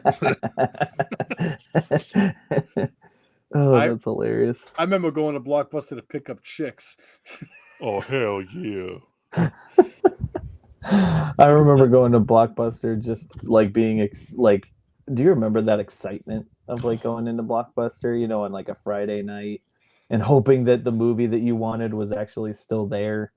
I didn't care so much about the movie. I was always ticked off that, what do you mean the Golden Eye hasn't been returned yet? Yeah, and there's that stack that they haven't put away yet. And yeah, go look at the return bin. I bet you it's there. I bet you it's there. And they're just, that they were just annoyed as hell because they were like, I haven't gotten to it yet. You can't go in the stack before I put them out. This band the shirt I'm wearing, Psycho Stick, they have a song called Kids Will Never Know. And it's like a Metallica-esque ballad about how the kids will never know how they had to rewind the tapes and take them back and make it by 9 p.m. And like that's awesome. Rewind. And the late fees. And, yeah. Yep. Oh man. Yeah. Oh, that was good stuff. I miss that stuff, man. Like I love that we have streaming and everything is at our fingertips now. Like that's great and everything, but there's just something about those experiences that you just don't get anymore. Like dude, I want to go get myself a soda in the other room, so the cord's not long enough. I'm gonna have to hang up and call you back, okay? Or I'll just put the phone down, okay? Yeah, I got my soda. Thanks. Cordless. What the heck? I know, because like I feel like especially in the movie store, like you had a lot of options, but it wasn't infinite like it is now. So it was like you've discovered stuff that you would have Yes. never discovered because of that experience. Whereas now, I don't know about you guys, but I get decision paralysis all the time. Like there's so much in my queue that I can't just pick something, Yeah. and watch it. Like, well, and tying back to comics, I think you were talking about this before, Richard, how like you would just go and be like, oh, that's a sick cover. Yeah. What's that all about? just try a book out. And you would try it out, and Yeah. you wouldn't have the synopsis beforehand, so you could look up 3 weeks prior or Yeah. whatever. And there Do the wasn't same a with million videos. reviews that you could see that would dissuade you from trying it. Same you with video know. games back in the day, Yeah. man. Yeah, and that's the thing is I feel like nowadays people miss out on so much stuff, whether it's comics, movies, video games, because they put so much stock into what other people say about it. And it's like, don't get me wrong, there's room for reviews, and obviously, you guys do reaction videos and stuff, but like I feel like so many people aren't willing to just try something and form their own opinion. They just co-opt other people's opinions. Mm-hmm. And I think you miss a lot of stuff doing that. I mean, and I know I'm kind of plugging our own videos, but the reaction videos that we did for the 5 trailers that came out during D23, the Tales of the Jedi, in my head, I didn't read anything about it. I didn't want to know, but I thought it was like 500 or 1,000 years ago, how the Jedi formed the council and everything else. That's what I thought it was going to be. And I didn't, I was like, okay, that sounds like it's going to be good. I'll watch it when it comes out. So I didn't research it. When I saw it was going to be Ahsoka, ask Greg. I lost it. I'm like, I couldn't breathe. I was like, tears coming down. I'm like, dude, you talk. I can't. I wasn't ready for Ahsoka Tano. I was just freaked me out. Yeah. Yeah. And he's laughing at me like, he's pointing at the screen and pointing at me like, that's real. That's real. He's really not much of a dork. No. We're all that way for at least one or two things. Yes. Well, when we first started doing some reaction videos, I'm like, I can try to react as much as I can, but when it hits Star Wars, that's when it's going to I'm going to lose it. Well, that would be for me if they ever, and they'll never do it at this point because I think it's just way too far gone. But if they ever did a proper sequel to Back to the Future, the trilogy, like with Christopher Lloyd and with Michael J. Fox, like I would bawl my eyes out. And if I saw the trailer for something like that, because Back to the Future is hands down my favorite movie, like ever. I just adore that movie. It's start to finish perfect. Yeah, I totally agree. I've heard a lot of people say that over the years, and I have a hard time arguing with it because the pacing is great. There's never a dull moment. It doesn't overstay its welcome. The actors are super likable. Like, wow. Do you see Saf's latest comment? Yeah. I see your face. Sorry. Oh, wow. Okay. Sorry. Ouch. That's an ouchie, bud. Before I forget, I have a acquaintance now. He was a friend for a while, but just life happened. He is a giant Back to the Future guy, and he got himself a DeLorean. And nice. it's super clean, and he was like, you want to go ride around in it or whatever? You're like, do I? Well, it is. I don't know if you've ever been in one or seen one. No, I haven't. It's super wide, first of all, and it's super low. And I mean, I'm 6'2", so I'm a little tall, but not crazy. Were you like? Well, the ceiling, the roof has indents above where the heads are because the rest of the roof is like this low. Yeah. So, but the doors are sick, and I don't know. It was really cool, and it was really awesome. low. It was really Gull low. wing design, yeah. And he's got a little like flux capacitor on the dashboard. That's awesome. That's super cool. Yeah. Yeah, I can almost recite that movie. Like I wore the VHS out. Like I still wish I had that VHS. I'm so sad that I got rid of most of my VHSs. I know. I've gone on a big physical media kick lately. I was like, I want some stuff to just be mine fully.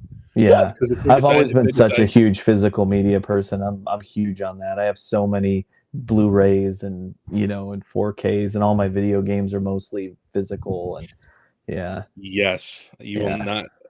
Yeah. I'm reading Yeah. Seth. I'm reading Seth's. All I'm right, a let's see huge here. Star Trek fan and collector. Started watching Star Wars, and I was like, "Oh wow, this is going to be like about freeing the robot slaves because they're clearly sentient." Then Luke buys C-3PO. Then I was thinking, "Oh, this isn't going to be that deep, is it?" No, it's wow, hot chick. I gotta save her and bang her. Wait, she's my sister? Damn.